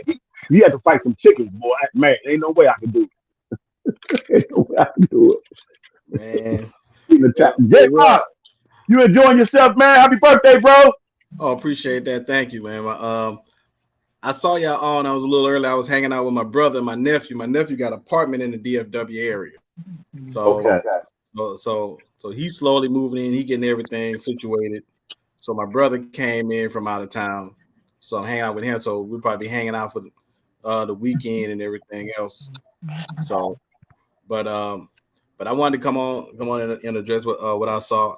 I did see the clip in regards to what Ron Isley said about R. Kelly, and I am very appreciative of that. I'm glad he did it because because of R. Kelly, what he has done, Mr.Biggs, aka Ron Isley, got a whole new generation of fans because of that. Yeah. Got a whole new generation of fans. Yeah. And the fact that it was and I saw a little bit of Breakfast Club. You know, DJ Envy and Charlamagne hated the fact that Ron Isley was saying that shit about R. Kelly in that studio. Mm-hmm. He didn't have nothing negative to say. Like I was saying, I said he didn't put no but behind his statement or none of that. Right. He just said what he said, and he stuck to it. But like as I said before, I'm gonna say it again. God, I hate being right because what I said every time you look around, I bring up the point that a lot of things that go on, everything that has been strategically planned has been centered around this man's music catalog. Yes, sir. And what I mean by that this time, I mean this. When was this interview that the Isley Brothers did on the Breakfast Club? I have no idea. Was that yesterday or was that the day before? Nephew Value, no, I don't know because I don't mess with the Breakfast Club like that. I wouldn't even know. I think it was the other day. So let's say it was about Wednesday. So if they did it, they did it Wednesday. So it's funny how they did it Wednesday, knowing that the 20th anniversary of the Isley Brothers Body Kiss album, which R. Kelly wrote, produced, arranged, and composed 90% of that album. Wow. The 20th anniversary of that album is tomorrow. Wow. Wow. J-Rock just flatlined me, Lavish Lady. Wow. And it's funny how they're on the Breakfast Club this week when that 20th anniversary about to hit tomorrow. Oh. That's strategic. Woo, man, I couldn't even get it out my mouth. I couldn't even say it fast enough. It's all strategic. My God. Wow, man. Man. I told y'all, I hate being right. It confirms everything that I've been saying this whole time. Oh man, I want to know, like the guy to come on, the not lawyer, but the legal guy to come on, Mr. Q. Like he said the other night, I want to know how much money J-Rock and all the categories, all the scenario, all together, what that number looks like. Because I've never seen this in the history of America. I've never known nothing like this. And I'll be on Channel 11 here in Chicago. I research stuff, man. I'll be putting up old stuff on YouTube. Just that's how my mind, man. I be like that on stuff. And I have never heard of this, lady, in all my living, 20, 57 years old, of one human being attacked like this. Me either. So it's got to be a lot of money behind this. And I'm politics. This catalog worth like $1 billion? Actually, like I said, I believe it's in the neighborhood of around 1.5. This man's got multiple anniversaries that have come up. Multiple. We talking silver anniversary, then 20th anniversary, and a couple 30th anniversaries. Hell, his 12-play album about to hit its 30th anniversary November of this year. So J-Rock, The 12-play album is the flagship album. Is R. Kelly's flagship album. So J-Rock, do it count if he wrote a song or two or three, whatever, but not a complete composed album? Yeah, it counts. No, he did all his music. Those particular songs count. If he wrote, are you talking about if he wrote songs for other artists? Yeah, whoever. Oh yeah, that counts because if you do the whole album with him, but he just did a number of songs for this, one or two for this. Those songs still have an anniversary date. That's what I'm saying. It still counts because here's why. Here's why. Because remember the duo JS who Ron Isaac married, and his wife and her sister. Oh, I never knew he married one member from that. Yeah, he married Candy. Oh wow. Yeah, he married Candy. Kim is the other sister. Right. He did her with Uncle Elroy saying on Friday. Dad, what sugar? Cut all that. Cut off. Married a sister. Wow. So he wow. So you know the anniversary. So the anniversary of their album is in July. Oh, their album coming up. Their album about to hit their 20th anniversary in July. In 2 months. Right. And R. Kelly wrote half of the songs on that album. That was the cold man. That when he did what he did with the man. That's they still put man. And I'm gonna add another little tidbit. Uh-oh. Sparkle's 25th anniversary of her album is the 19th of this month. Wow. So I'm willing to bet you between May 19th. It's the 19th. And the end of next month, Sparkle's name is gonna pop up in the news some type of way. Mm-hmm. Between May 19th and the end of January, Sparkle's name gonna pop up again. Now share your thoughts, J-Rock. How do you come to the conclusion? Because Sparkle's because the 25th anniversary of her debut album is this month. Mm-hmm. Wow. Everything that has happened in regards to R. Kelly and a lot of his anniversaries usually is around within a week to about a couple months of that anniversary date. And it's been consistent. Hey, J-Rock. What up, Lex? Happy beans and disease to you, my brother. Beans and disease, as my boy Fred Stamper would say. Oh, damn, I'm Fred. Hey, I got them episodes, Lex. I got them on deck. Right on. Well, yeah, I wanted to ask you, do you have a date for Charlie Wilson and his writing and production for his album? Yeah. Well, first of all, let me ask you this question. Do you have Bubba Leroy and Skillet with you? No, they got kicked out the club last time. You remember they got kicked out the club for heckling the comedians. No. Right. They brought their own bottle in that brown paper bag too. Yeah, they all got kicked out. We got through out the club, man. But Charlie Wilson's the 20th anniversary of Charlie Wilson's album is coming up in the next 2 years. Okay. It's 2005 when that dropped. Okay. So you got a couple years. So that's coming up in a couple years. But his Happy People You Save Me album, his 25th anniversary is next year. So that's about to hit his 20th. Happy People. Man, it don't seem like that was long ago though, J-Rock. I know. Man, wow. All these anniversaries just coming up. Sony ain't gonna have no money. They ain't gonna have no money paying. Why you think all this stuff is going on right now? Because of everything that has happened, this man's got anniversaries coming up. I told you to cut the R. Kelly's catalog could damn near corner the damn market. So J-Rock, pin that right there and walk with me. Walk with me. I listened to something yesterday, just to go back over some Senator Sam said. I didn't know this. You probably already know it, but I didn't know this. That not only had Michael acquired like half or a little bit half of Sony, their publishing, they were so busy, as he said, trying to get the Beatles catalog and all of that, that Michael beat them at their own game. And not only did that, Michael was about to buy Marvel. Yeah. Yeah. I didn't know that. I didn't know that.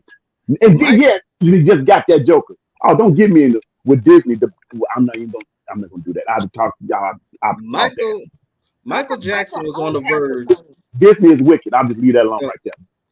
Michael Jackson was on the verge to becoming the most powerful man in entertainment, not just music, in entertainment. That's my point. So imagine the conversation that him and Kels had. Let me tell you something. If Michael Jackson was alive right now, and he had cornered the market like that with Marvel and everything, R. Kelly would have got everything that would have been deserved and then some. Matter of fact, I wouldn't be surprised if Michael Jackson would have made R. Kelly the head of his of the entire music over Sony's entire music. He would probably make R. Kelly head of it. You know what? You know why you say that? Both of them had a real good giving heart, and I would concur with what you just said. Yeah. But my point going there, J-Rock, him on the Marvel, and what that looked like him from African American male in our culture like that. They don't, and I'm gonna leave that right there. Now this flip to Kels. All the dates all the artists and that. And I said it once, and then you turned around and said, no, it's on life support or something like that. I said cripple, the rap, the R&B now, but it's crippled. Yeah. I said that R&B. I said that R&B was pretty much on life support right now and has been rough for almost a decade. I've been hearing people constantly now said, what happened to R&B? R&B the same. We don't have no real R&B. And everything always, I hear people, it comes back to Kels. No matter how people be on the other side of it, and when they just focus that on the music, it always comes back to him. So I'm saying, with everything that he is owed, and all the anniversary dates from all others, and not just him, wow, he would actually be in a position like Mike was. You see where I'm at, J-Rock? Yeah, because not for no black man though. When you have somebody like R. Kelly, and I've said this before, I'm gonna say it again, the fact that this man, not only because like Ronald Isley said, he was a genius when it came to music, and the way he was able to just see things that other people couldn't see when it came to music. He said, because that's when he mentioned the whole thing with the whole Mr.Bigg's persona. He said, I see you doing this. His mother were big fans of theirs. And said, yo, I see you doing this.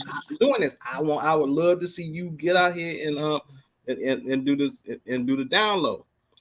And see, when it came out on his self-titled album 95, the buzz was, are the Isley brothers coming back with a new album? 6-7 months later, there they go. That album went, and that was that Mission to Please, and that album went platinum quick. Man. Wow, man.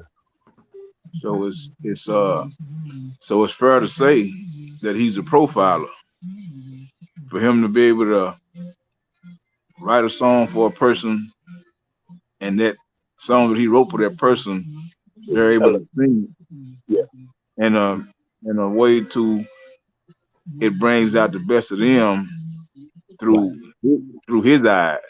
So you can pretty much say he's a profiler, because look at all the people he wrote for. You had to be a bad man to do something like that, to write for men and women of different variations. I mean, you got the R&B, you got the pop, and Right. those songs he wrote for those people. He had to put himself in that person's mind frame and to be able to arrange the song for them to sing the song, arrange the music and everything for him to even do that, for them to even sing to put it out. So yeah, he a bad man. Yeah, Yeah, it was. yeah, Yeah, he makes sure it's tailor made for them. And I heard an artist, and I'm not going to say the artist's name. I'm not going to say if it's male or female. I'm not going to say the artist's name. And because of the narrative, they twisted that Lex, how he does that. He said, "Ooh, it was eerie," and I'm like, "Whoa, what is this? It was spooky." And I think if I'm, not mistaken, that was some of the words that the artist said. And I said, "Wow, what a shame, man! What a shame." You know what I mean? People are so fearful and scared, and they hide behind that.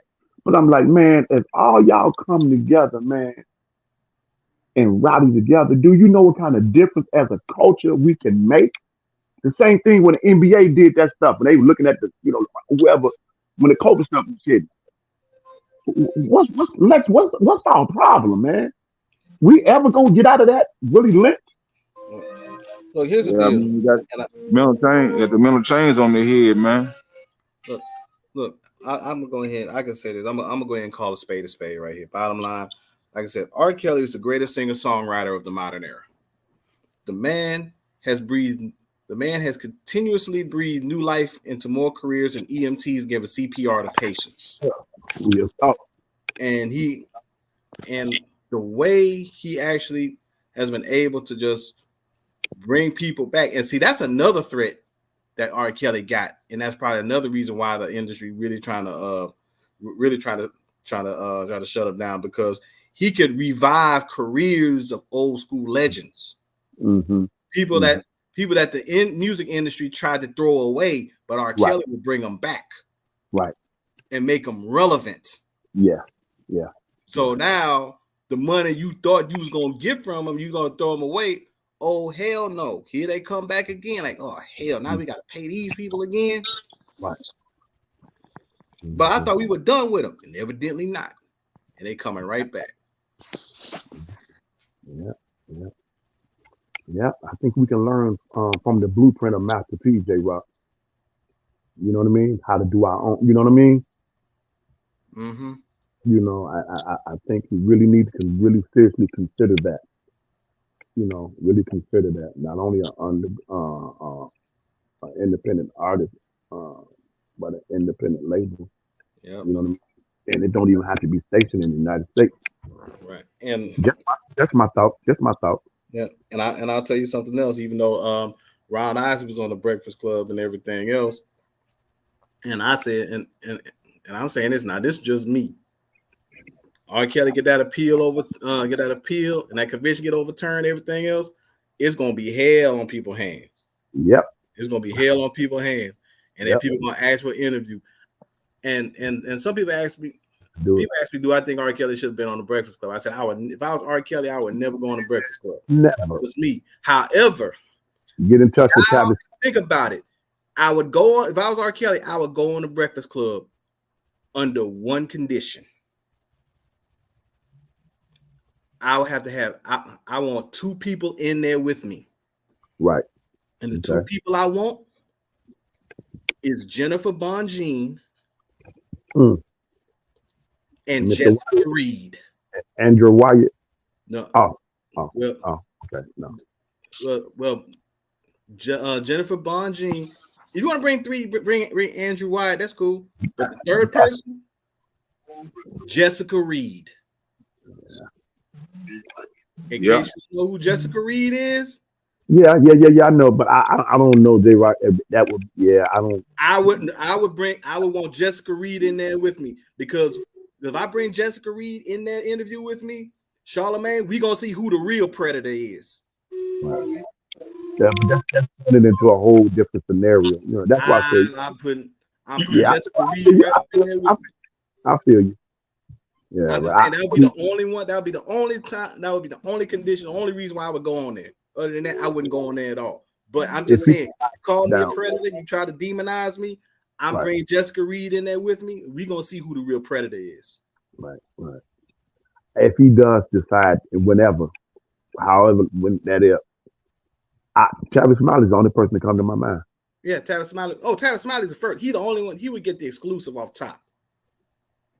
Travis Smiley would be the only one. He would get the.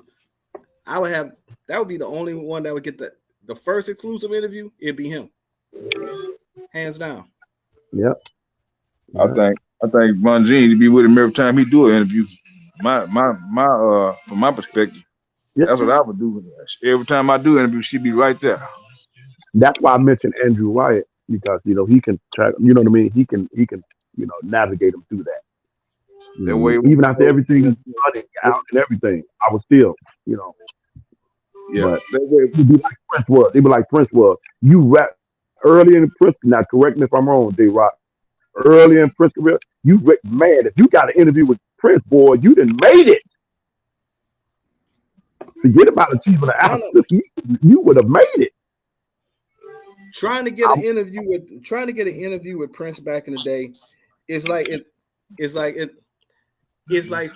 getting a sighting of the Loch Ness monster or Bigfoot. Yes, sir. You hear about it, but you don't see it. Come on now, J-Rock. Yes, sir. Yes, sir. My point exactly. I'm serious. We laughing and joking, but I'm serious. He should really consider that. And he is not wrong for if, hypothetically, he would like to do that for a while. You have every right. And that don't mean he in his feelings or, he feeling some type. No, that's my human right. I can't trust nobody right now. I don't know who to trust, what you own, what's your motive. You know what I mean? And you understand? And see the thing about that, all these people, they wouldn't have nobody else to blame but themselves because y'all set the table for all this. Y'all did this. Yeah. And now all of a sudden when R. Kelly drops that lawsuit, because another thing, it's going to be multiple lawyers that's going to want to jump on this because they know because all the injustice, the corruption, and the malfeasance and all that's happened. Well, Bongine is this girl. She's a defamation attorney as well. Right. Oh, they finna get it, Lavish. Like they finna get it. Yeah, they she's a defamation attorney as well. So as she win her appeal, then she's gonna circle back and hit them with them defamation. They forgot about that. It's going down. They forgot. She gonna spin the block on them. It's going down. down. That's why they quiet. That's why they quiet. I can tell you one thing that could be the reason why, because all these attorneys, all these prosecutors, and everybody that's stepping down and quitting, because they know what's coming. Yes, sir. Yes, sir. Mm-hmm. Fox got out of she got out of Dodge, boy. But you can run, but you can't hide. Yeah, when that appeal come through and he get out, Gayle King gonna be jumping up and down on somebody's channel like he would, crying and whining, talking about.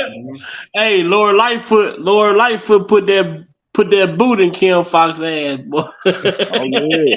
Mm-hmm. She called her out. Yeah, she called her out. Yeah, she greased that little scalp up real good and come down and told her, why you lying? Hey, Kim Fox told Laura, you ain't have to come public. Yeah. Ain't that what you did? You were soliciting everybody to come forward. So hey, I had to come forward. Kim Fox, you they want to come public when it's convenient, but they don't want to come public when it's about them. Hey Lex, ain't no fun when the party got the gun. Oh no, it never is. It never is. Yes. Because see, they know what's coming. Kim Fox are out here. Kim Fox, the junk ship, the other prosecutors. They had other, because I keep forgetting that one prosecutor name who resigned like about a month before the trial, before the Chicago. Man, her whole office got scattered out. Yeah, she resigned so fast she didn't even sign her 401k papers. They say, don't worry about it. I'll go find me a job somewhere else.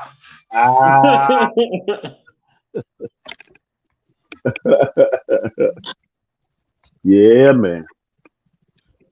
What about that Mr. Gerald Griggs? His time coming Jimmy Neutron.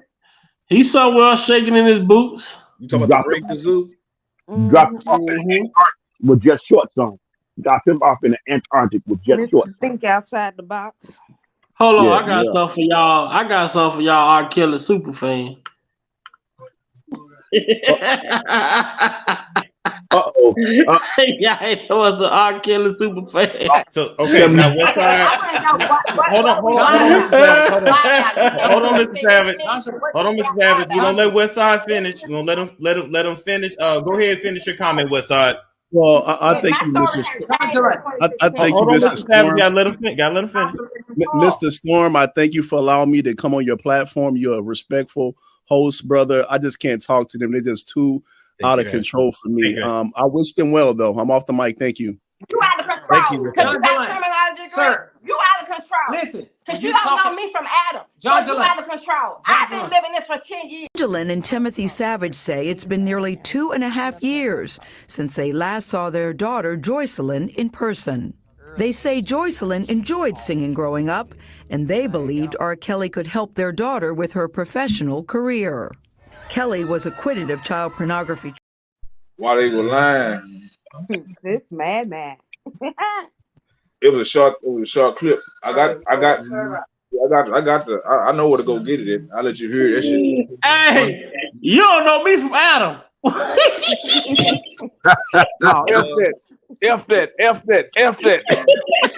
Y'all R. Kelly super fan. Boy, Miss Two Drink Minimum was hot, boy. Yeah, then she had a whole bottle of Stella Roll. That wasn't even Stella Roll. That was barefoot. She drunk. Yeah, she was drinking that MD 2020. Drinking that Fireball. The Fireball. What said Fireball? Hey, that's fit, nephew. Hey, that's that boom form, man. No, that Fireball is something totally different. It ain't no wine. You know, Fireball is being sued right now, man, because they got a class action lawsuit against Fireball saying that there wasn't no alcohol in the little bit of shots, that always be at the front by the counter. Right. I mean, what type of drunk motherfucker discovered this? No, I don't know. But look it up, man. They got a class action lawsuit against Fireball, man. Yeah, one of my dudes, his wife, that's what she used to drink. You know what I mean? When we used to hang around, they moved out of Chicago, but that's what she used to drink. That's how I found out about that. I'm like, man, I thought that was an old person drink. You know what I mean? I didn't know. I don't know. Nah, that's for alcohol. They said 11-page lawsuit assert that Fireball Cinnamon, a malt-based beverage produced by whoever is misleading and its similarities to foolproof Fireball Cinnamon whiskey. Say the plaintiff alleged that the two products have nearly identical brandings, making the product difficult to buy because they don't taste the same. Man. Wow. What's the alcohol percentage off of now? I don't know. I'm not for sure. But for you to come and sue a liquor company, man, you got to be a drunk, bro. Got to. Hey, ain't no way. $200. You ain't got shit else to do with your time, but to go for $200. Man, you happy about giving people snitching on people for it? Yeah. I don't know why this make me think of that thing you used to show nephew would do. 40 years. 40 years. 40 years. That's what you get fucking me. 40 years. That's what jokers don't get together. That's what all them jokers don't get. Wait till R. Kelly come out. They got the one they showed at least. They say, man, you know Roger got out. Yeah. Roger got out. How did nigga get out? Man, that nigga 40 years. They say COVID-19. He said, what? He said, yeah, I seen him early. He said, boy, he can't wait to see you. He gonna blow your shit back. He said, he told you that. He said, let me see your phone so I can record you saying that so I can send it to the police.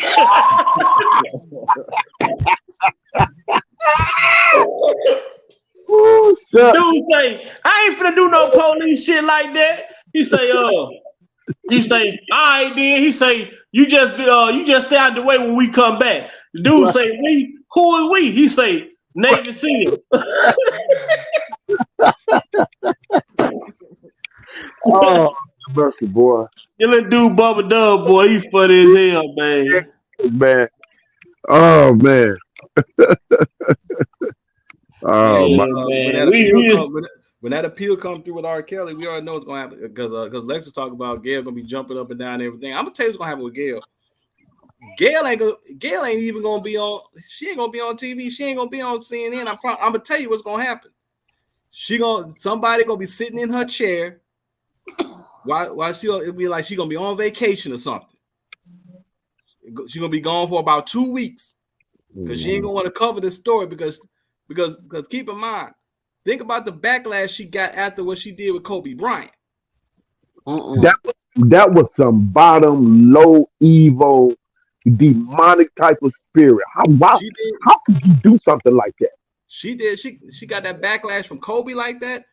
When all this stuff come out with R. Kelly, what happened after that interview that she did?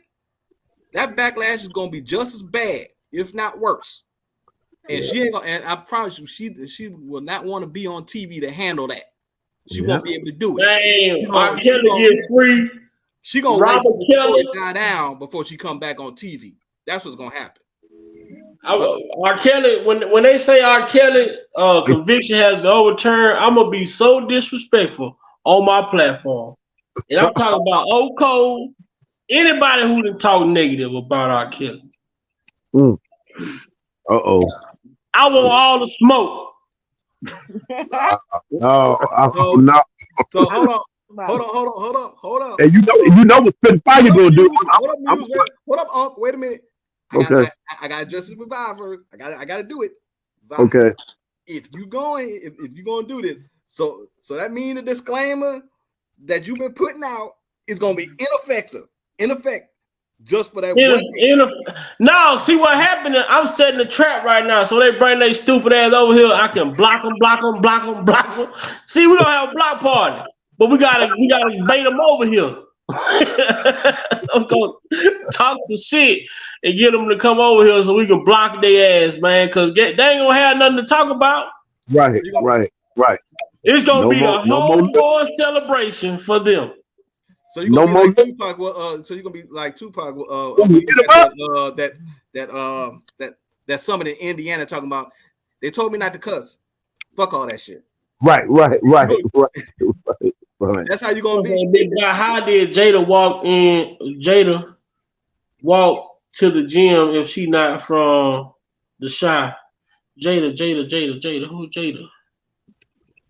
I don't know what you're talking about. Probably be only person I knew was from Chicago talking about they walked to the gym was the ugly ass girl that looked like a Gerber. What's her name? I don't know who you talking. The girl I'm talking about. She like a fucking a Gerber. Somebody Rhonda Pace? No. Jasmine. I call her half dead because she look half alive, half dead. No disrespect. Wow. Damn. That's the one that jumped the fence, ain't it? Nah, Jasmine ain't jump no fence. She Jasmine look like she Ethiopian though. That jumped the fence. Who jumped the fence? Geronda. That was Geronda. You know, she qualified for the pole vault in the U.S. Olympics. Jasmine was from YouTube. You know, she did that 1800 that relay where you run around the track about 10 times. She looked like she an Ethiopian. So she got to Chicago on the she didn't even use Greyhound. She got to Chicago on the Megabus. I couldn't even get it out. The Megabus, $25 ticket. Shout out to the Megabus, man. She got on the Megabus and still didn't have no food to eat. She traveled to a city where she didn't know nobody. She didn't have no location, no access to nothing. So I don't know, man. But then Dr. Rice had her going to the outhouse. Rice said, "Ronnie, Oh, that's who did that, Dr. Wright. Yeah, that's who he had her clean the house up, and you know he got a little philosophical. We gonna leave that one down there. We ain't gonna go no far. You got him a feel. He got him a little feel, and he offered her a drink. He offered her a drink that make her not think. Yeah. There was some ripple. Oh wow! Hey, what Fred told Esther? What they call it, Chef Pipple. Hey, Fred told Esther, y'all gotta be your family gotta be the ugliest people on y'all block. We got inner beauty. Well, you better put your face where your lip is. Boy. Hey, Esther held her own, but Fred used to kill. Ain't no way I could have did that show, man. Right. Yes, yeah, that one time talk about who you calling ugly, sucker. He said, "You, I can stick your face in some dough and make some gorilla cookies." I can throw some tracing paper over your head and draw me a moose face. Fred ain't get Esther a chance. Oh, Big Money Griff talking about Lamar, his son. Boy, Esther went smooth the hell off, boy. Man, like shows like that'll never be duplicated, bro. I'm saying that, man. Who can do a remake of that? Who can play Lamar and Fred? And man, Julio was funny too, but that man, the funniest one on there besides Fred was man, that goddamn Grady boy. Grady just Uncle Woodrow. Oh, Woodrow was funny too. Grady, my guy though, boy. They fucked around and started Grady 2 first check, boy. He hit the lottery. Mr. Haystack keep coming around here. Well, Mr. Haystack, he kept getting them checks. Boy, oh man. Oh, and boy, but just for the fool, you know you were supposed to send one of them checks back.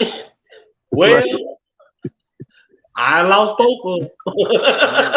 I tell you what, and when that weed was growing out in the front yard, though, boy, when that weed was growing out in the front yard, oh man, and Rollo saw that, Rollo was like, hey, he was like, hey, man, you know that man?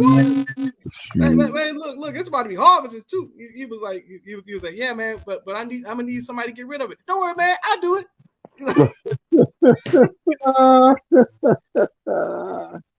Man, Hoppy and them boy got lit off that doggone that ripple, boy. Man, he had all them toe up off that ripple, didn't he? Boy, Smitty said I can eat a porcupine and his mama. God. Well,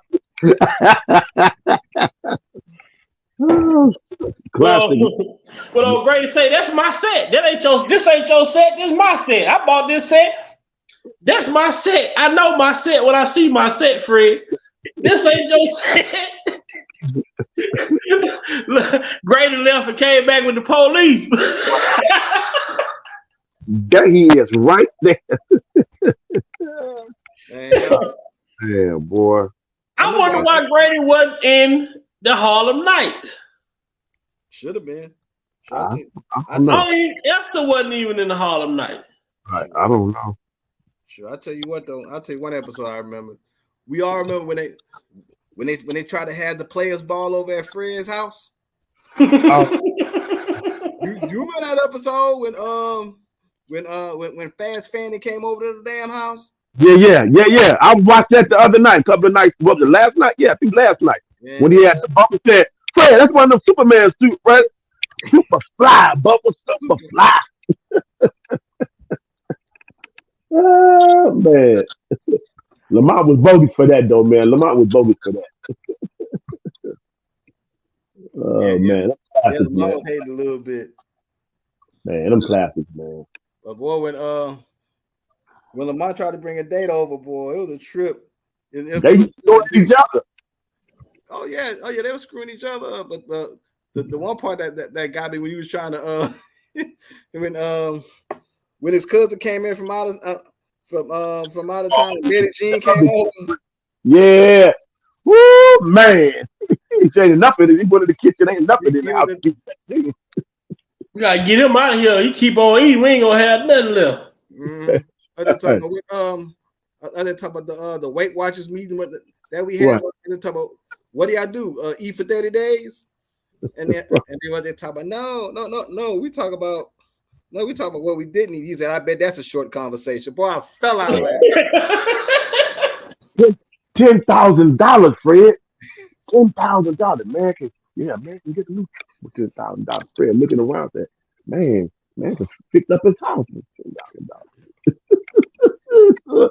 Grady, you still shady. Oh man, that's my routine, man. Them classic, man. I would love to see. I just don't think, and I'm gonna say this before we got about 5 minutes. You get up out of here. I just can't see enough comics to do a Harlem Nights. You know what I'm saying? It's barely. I guess now we gotta look at comedy different because we used to the stand-up way of comedy. Now we got more of the social media comedy now. Yeah. Is different, which I don't take nothing from either one, but it was nothing like Kings of Comedy, nothing like Harlem Nights. You know what I'm saying? You got that many comedians in one movie. I think 20 years ago you probably could have pulled it off because Bernie Mac was still alive, Chris Tucker was still around. You had early 2000, right? So you had some about 20 years ago. You had some of them. You probably would. I don't know if you'd be able to do it as well as Harlem Nights, but it would probably be. You thought it would have came behind Kings of Comedy. You thought a remake would have came following Kings of Comedy's success. But yeah, that was 90s when they did that movie. In the 90s when they did it, right? When they did Harlem Nights? It was 89, right at 90. Right at 90. Now, hey, Lex, this is what I grew up on, Lex. Pig McMarkham. Mom's Mabel. That's what I grew up on. Now, I'm taking y'all way back to your great-granddad. Pig McMarkham. The classic he did is, have you seen my wife?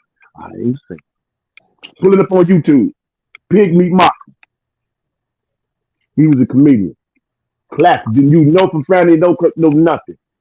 Had you in stitches. Called Pig Me, like a pig, meat. Put them two words together. Pig meat. Markham, like Markham, Illinois, here in Chicago. Yep, in the suburbs. Pig Me Markham. Pull that up. You want to hear some good? That gotta be somebody older, man. Yeah. You seen who was that? What you call did a movie like the Wayans brothers? Was it Marlon Wayans? He did that 6 Troop where he played them 6 characters or whatever. Richard Pryor did that in in the movie Which Way Is Up? Which Way Is Up, man? That movie, Which Way Is Up, boy, that was on the phone. Oh wow, that's for real, nephew. On the screen. Yeah, on the screen. Richard Pryor played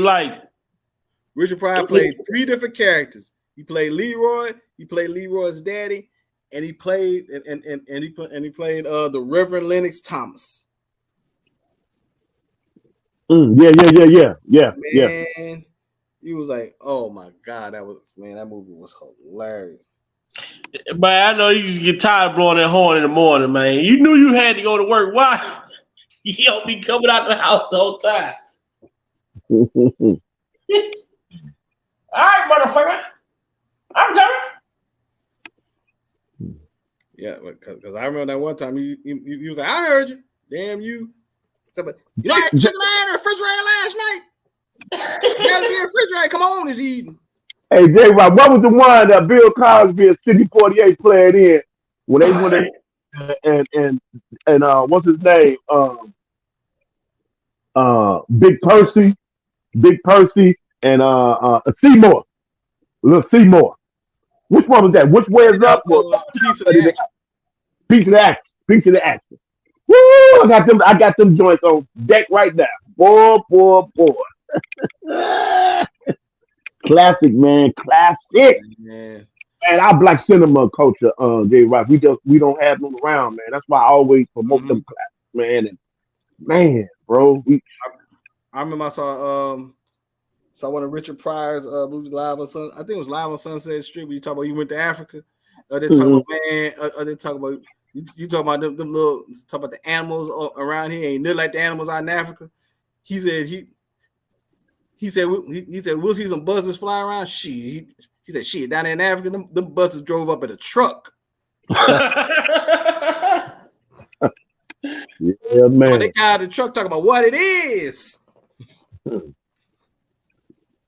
Yeah. Yeah. Yes, sir, man. Classic, man.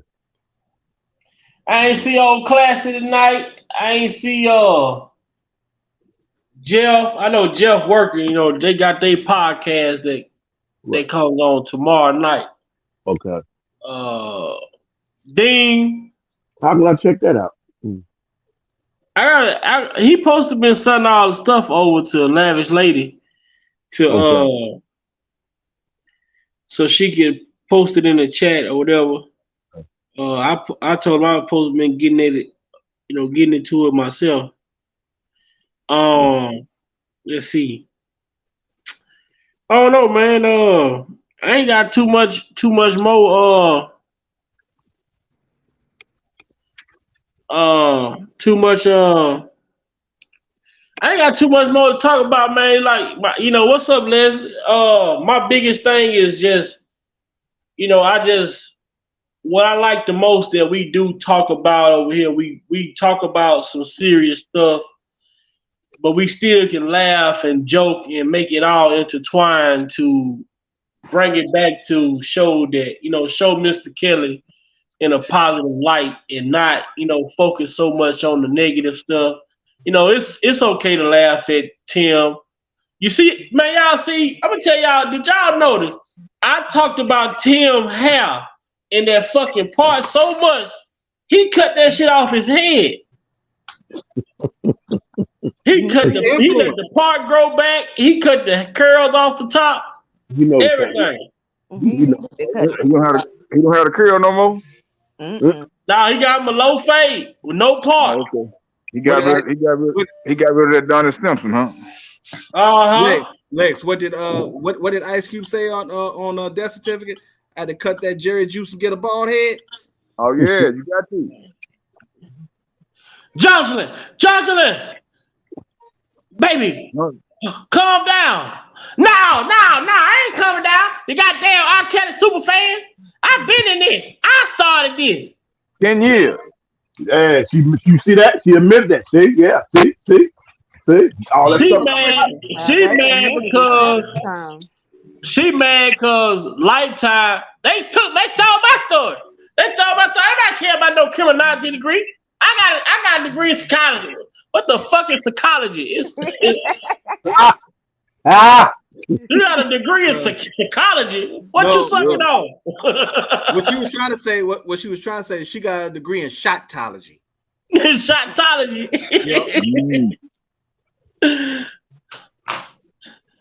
You get full of that drink and she tell everything. Hey man, it comes out. It comes out, boy. That's why I call her 2-drink minimum. Hey, Jay, Rob, what she say when she said on that live? She had said, "Yeah, I got the text message. I got all of them. I'm gonna send some to Bungie." I said, "Oh, now you want to try to send them to the lawyer to help him? First you was against it. Now you sending text messages everywhere. I got text messages from the mama, from Clary, from everybody." I say, waiting on what's her name? Asante Maggot McGee. Yeah, they just that's just sad, man. That's just sad. Oh yeah, you talking about Sante Wally, Coyote McGee? Yeah. Ashanti, how long have you been here? I'll take over. They asked a question that wasn't on the script. Goddamn it, Tim snatched that down like when old boy shook Cat Williams' hands on Friday after next. Goddamn, the Matrix in there. Yeah. Hey, go tell my shoulder. Oh, Tim pulled a Sub-Zero on her and like, get over here. I'm not doing Yeah, I'm talking to you, R. Kelly, Robert R. Kelly. Yeah, it's me. You already know who it is. I'm giving you 120 hours to get at me. What? Like, who are you? With a little wiffle baseball bat at that. Right.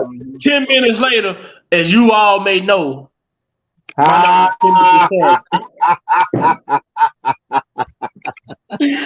R. Kelly gotta be laughing at these clowns, man. Yeah. That sucker talking tough. He work at a car lot as a darn finance man. Don't do that. Don't do that. Don't do that. Lex, I don't know if you was on here when I said this the other day because you remember Faith jumped up and said that she went in the room. R. Kelly had a gun on the desk or the piano or whatever. Yeah. I remember that story. And I said, why is it that Faith Rogers told that story knowing she got that from a scene on What's Love Got to Do with It? You know what scene I'm talking about too, don't you? Oh, Ike, yeah. Yeah, I can't remember. It's been so long since I've seen that. My daughter ain't got no herpes. He tried to get into her. Yeah, he tried to get into her. But do she have it or she don't? How do you try to give somebody something? Either you gave it to him or you didn't give it to him. She said she don't take no medicine for it. She just. I'm talking about the mammy sitting there talking about my daughter ain't got no herpes. He tried to get into her. He tried to get into her. Yeah, that's what they got him for because he tried to get into her. He tried to give it to her. What the fuck? That's the same one Tim told her to go back and get some more information, get some more evidence. That's the same chick. Yeah, remember. That's her. Hold on. I got him right here. Well, yeah. You need to tell the whole video on them. You need to tell the bitch to be quiet. Go back and get some more evidence.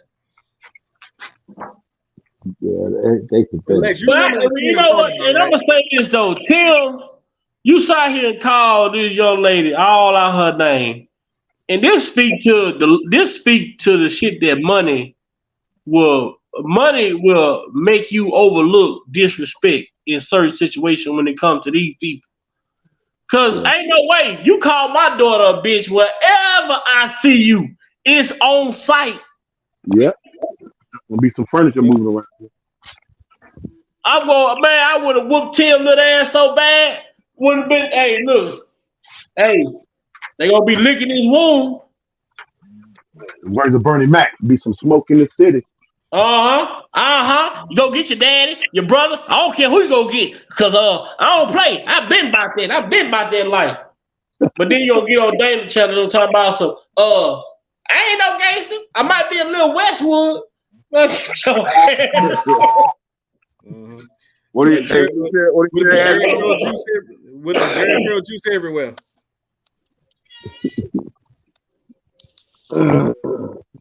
So I got so much Jerry Curl juice flying around. He messing around and try to walk up on somebody. He gonna slip and fall in his own Jerry Curl juice and hurt himself. He'll be the most effective boxer ever, man. Motherfucker punches be sliding right off his head.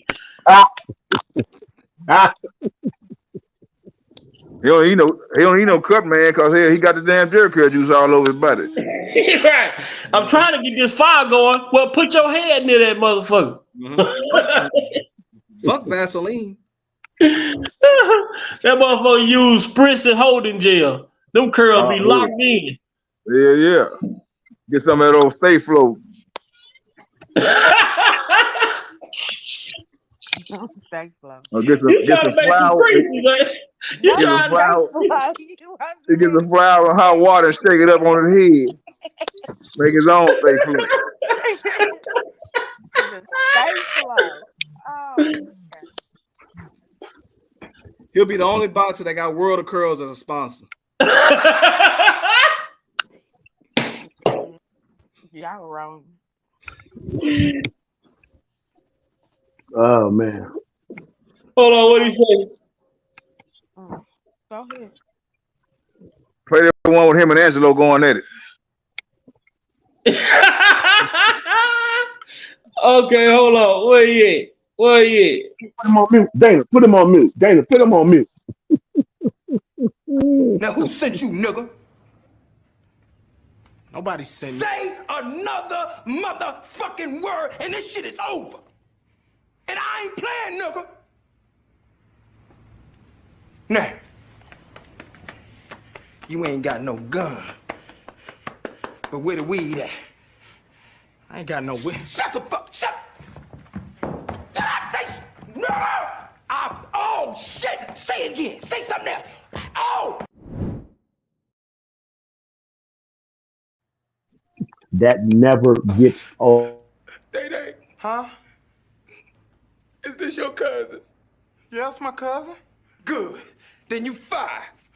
Who, me? Yeah, you. I'm fired? And wrote you fired too. You fired. Why you gonna fire me for, Picky? Shut up! Shut up! You better keep your goddamn mouth shut! Bobby Womack. Oh, I heard that shit. Say it again. Shout out to Clippy Powell. Shout out to Clippy Have a Powell. whole lot of bitches jumping shit. Push that shit out. Come on.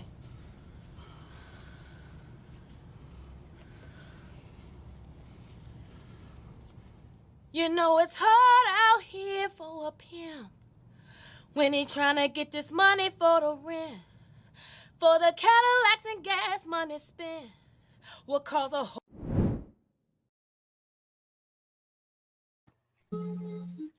That is a perfect description. It do happen. It's part of the game. You know what I mean? Because you got to establish a certain thing. You got to establish some fear in that female in order to get that respect. You must establish that. And she's going to try you to see if you qualified to get that respect from her. So it's going to bring some fear. And what I'm saying is, violence. You know what I mean? And it's something that don't. All y'all niggas going down, man. I'm telling on all y'all. Gee, you net. I'm telling on you. I'm telling on you. I'm telling on you. I'm especially telling on you, nigga. Gee, you. Man, how you put paper? How you put didn't get it up. Baby powder in there. Baby powder. Oh, baby powder Johnson. Yeah, he was back there in the cut. He still got that. He still got that old half a ponytail in the back of his head. I want to know how much money he had to give up to them people in Houston for defrauding from them damn mortgage. Yeah. We ain't heard nothing. Y'all know we gotta get this right here in there. Y'all know we gotta get this one in there. Fold in up what you get with me. Bro, you happy about giving people Nigga, that you know how much motherfucking money they gave me for that? How much? $200. Like that you a snitch ass nigga and shit, but Okay, guess well, what? what's up? Get to it. Bro, Roger is out.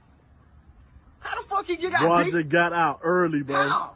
COVID-19. There ain't no fucking way you lying. That nigga got 40 years, bro. Bro, he did not. Hey, they let him out due to COVID-19, That's bro. some bullshit, man. No way. That nigga be trying to kill me, That Jay. nigga ready. Hey, I talked to that boy yesterday. He said he gonna blow your shit smooth. He said out. he was gonna kill me yesterday. Blow your noodles straight out.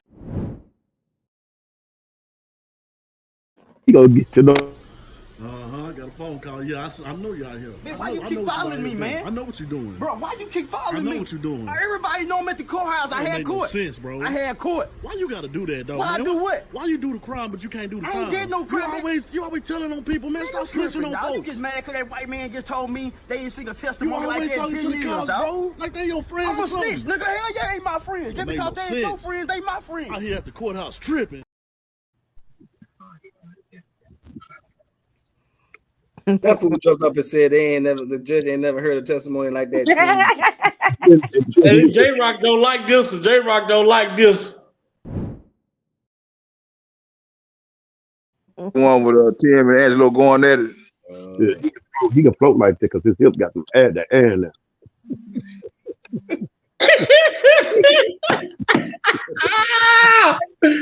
Man, it's 10 o'clock, man. Hey, man, I love y'all. I love everybody, man. Shout out to the best chat on the YouTube streets, man.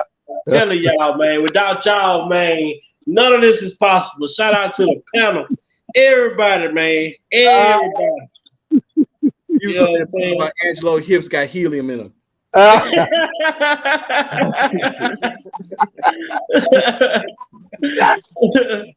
Woo, man.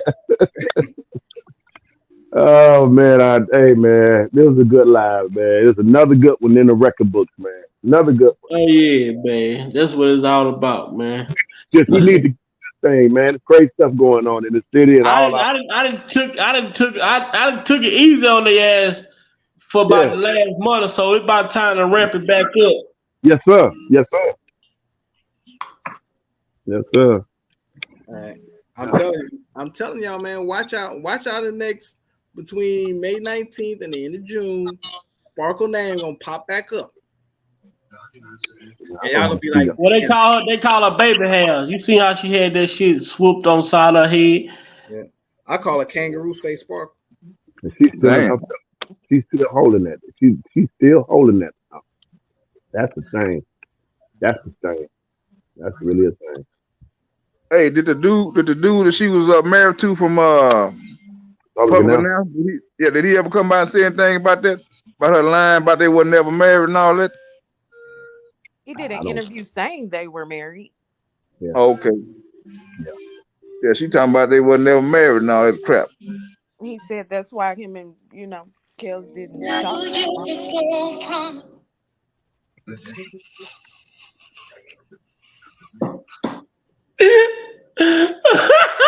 I know you wasn't about to do that shit. Yeah, he was. Well, y'all. When you gonna have the next 24-hour live, nephew? Do it on Labor Day. Yeah. You know what? It's gonna be after the 18th, right? Sometime after the 18th. Why not? Hey, do it on Memorial Day weekend. Why not? Oh yeah. Why not do it on Memorial Day weekend? If it's the end of the month, holiday weekend, extended weekend, be the best time to do it. That's a good idea. That's a good idea. Everybody BYOB.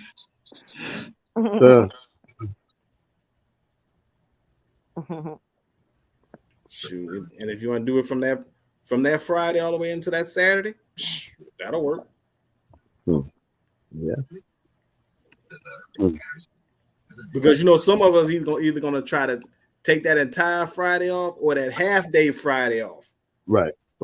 Get that weekend started early. So right.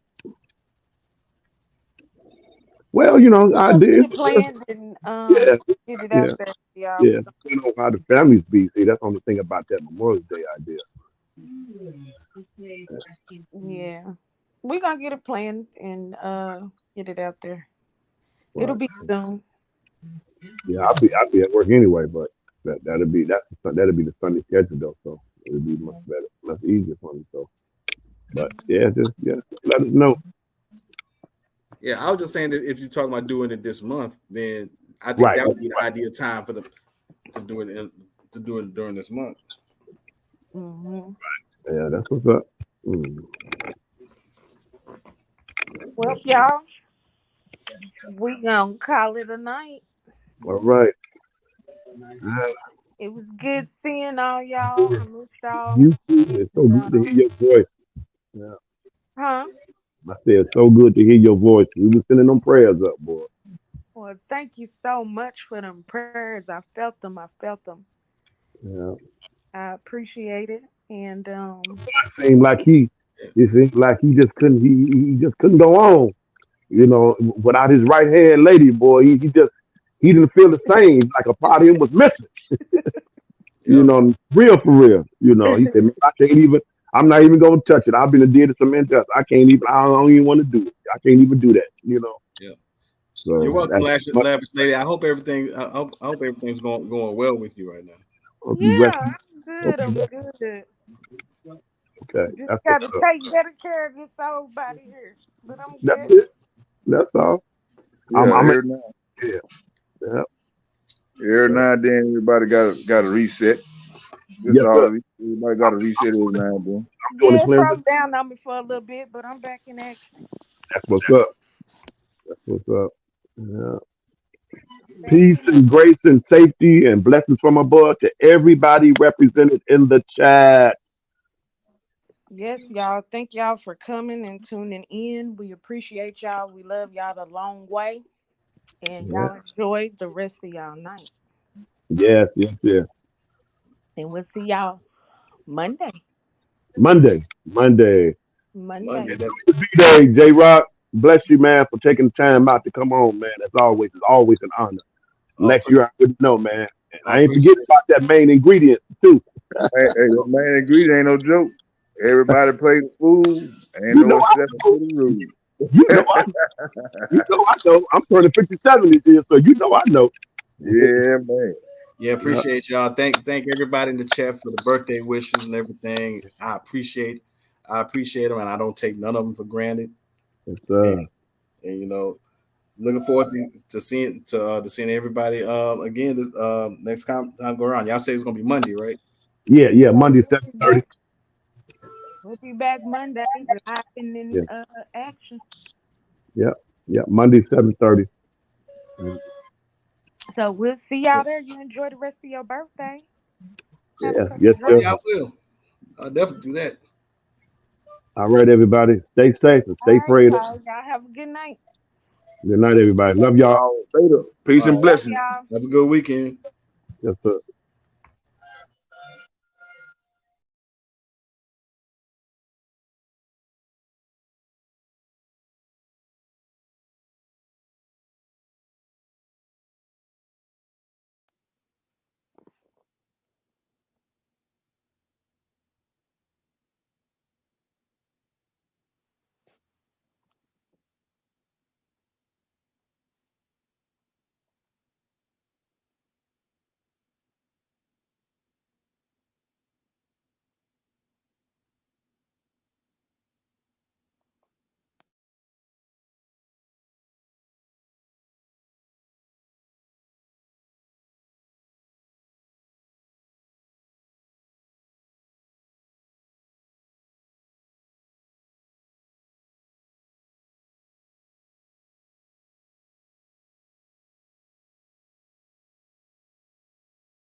I left home and everything.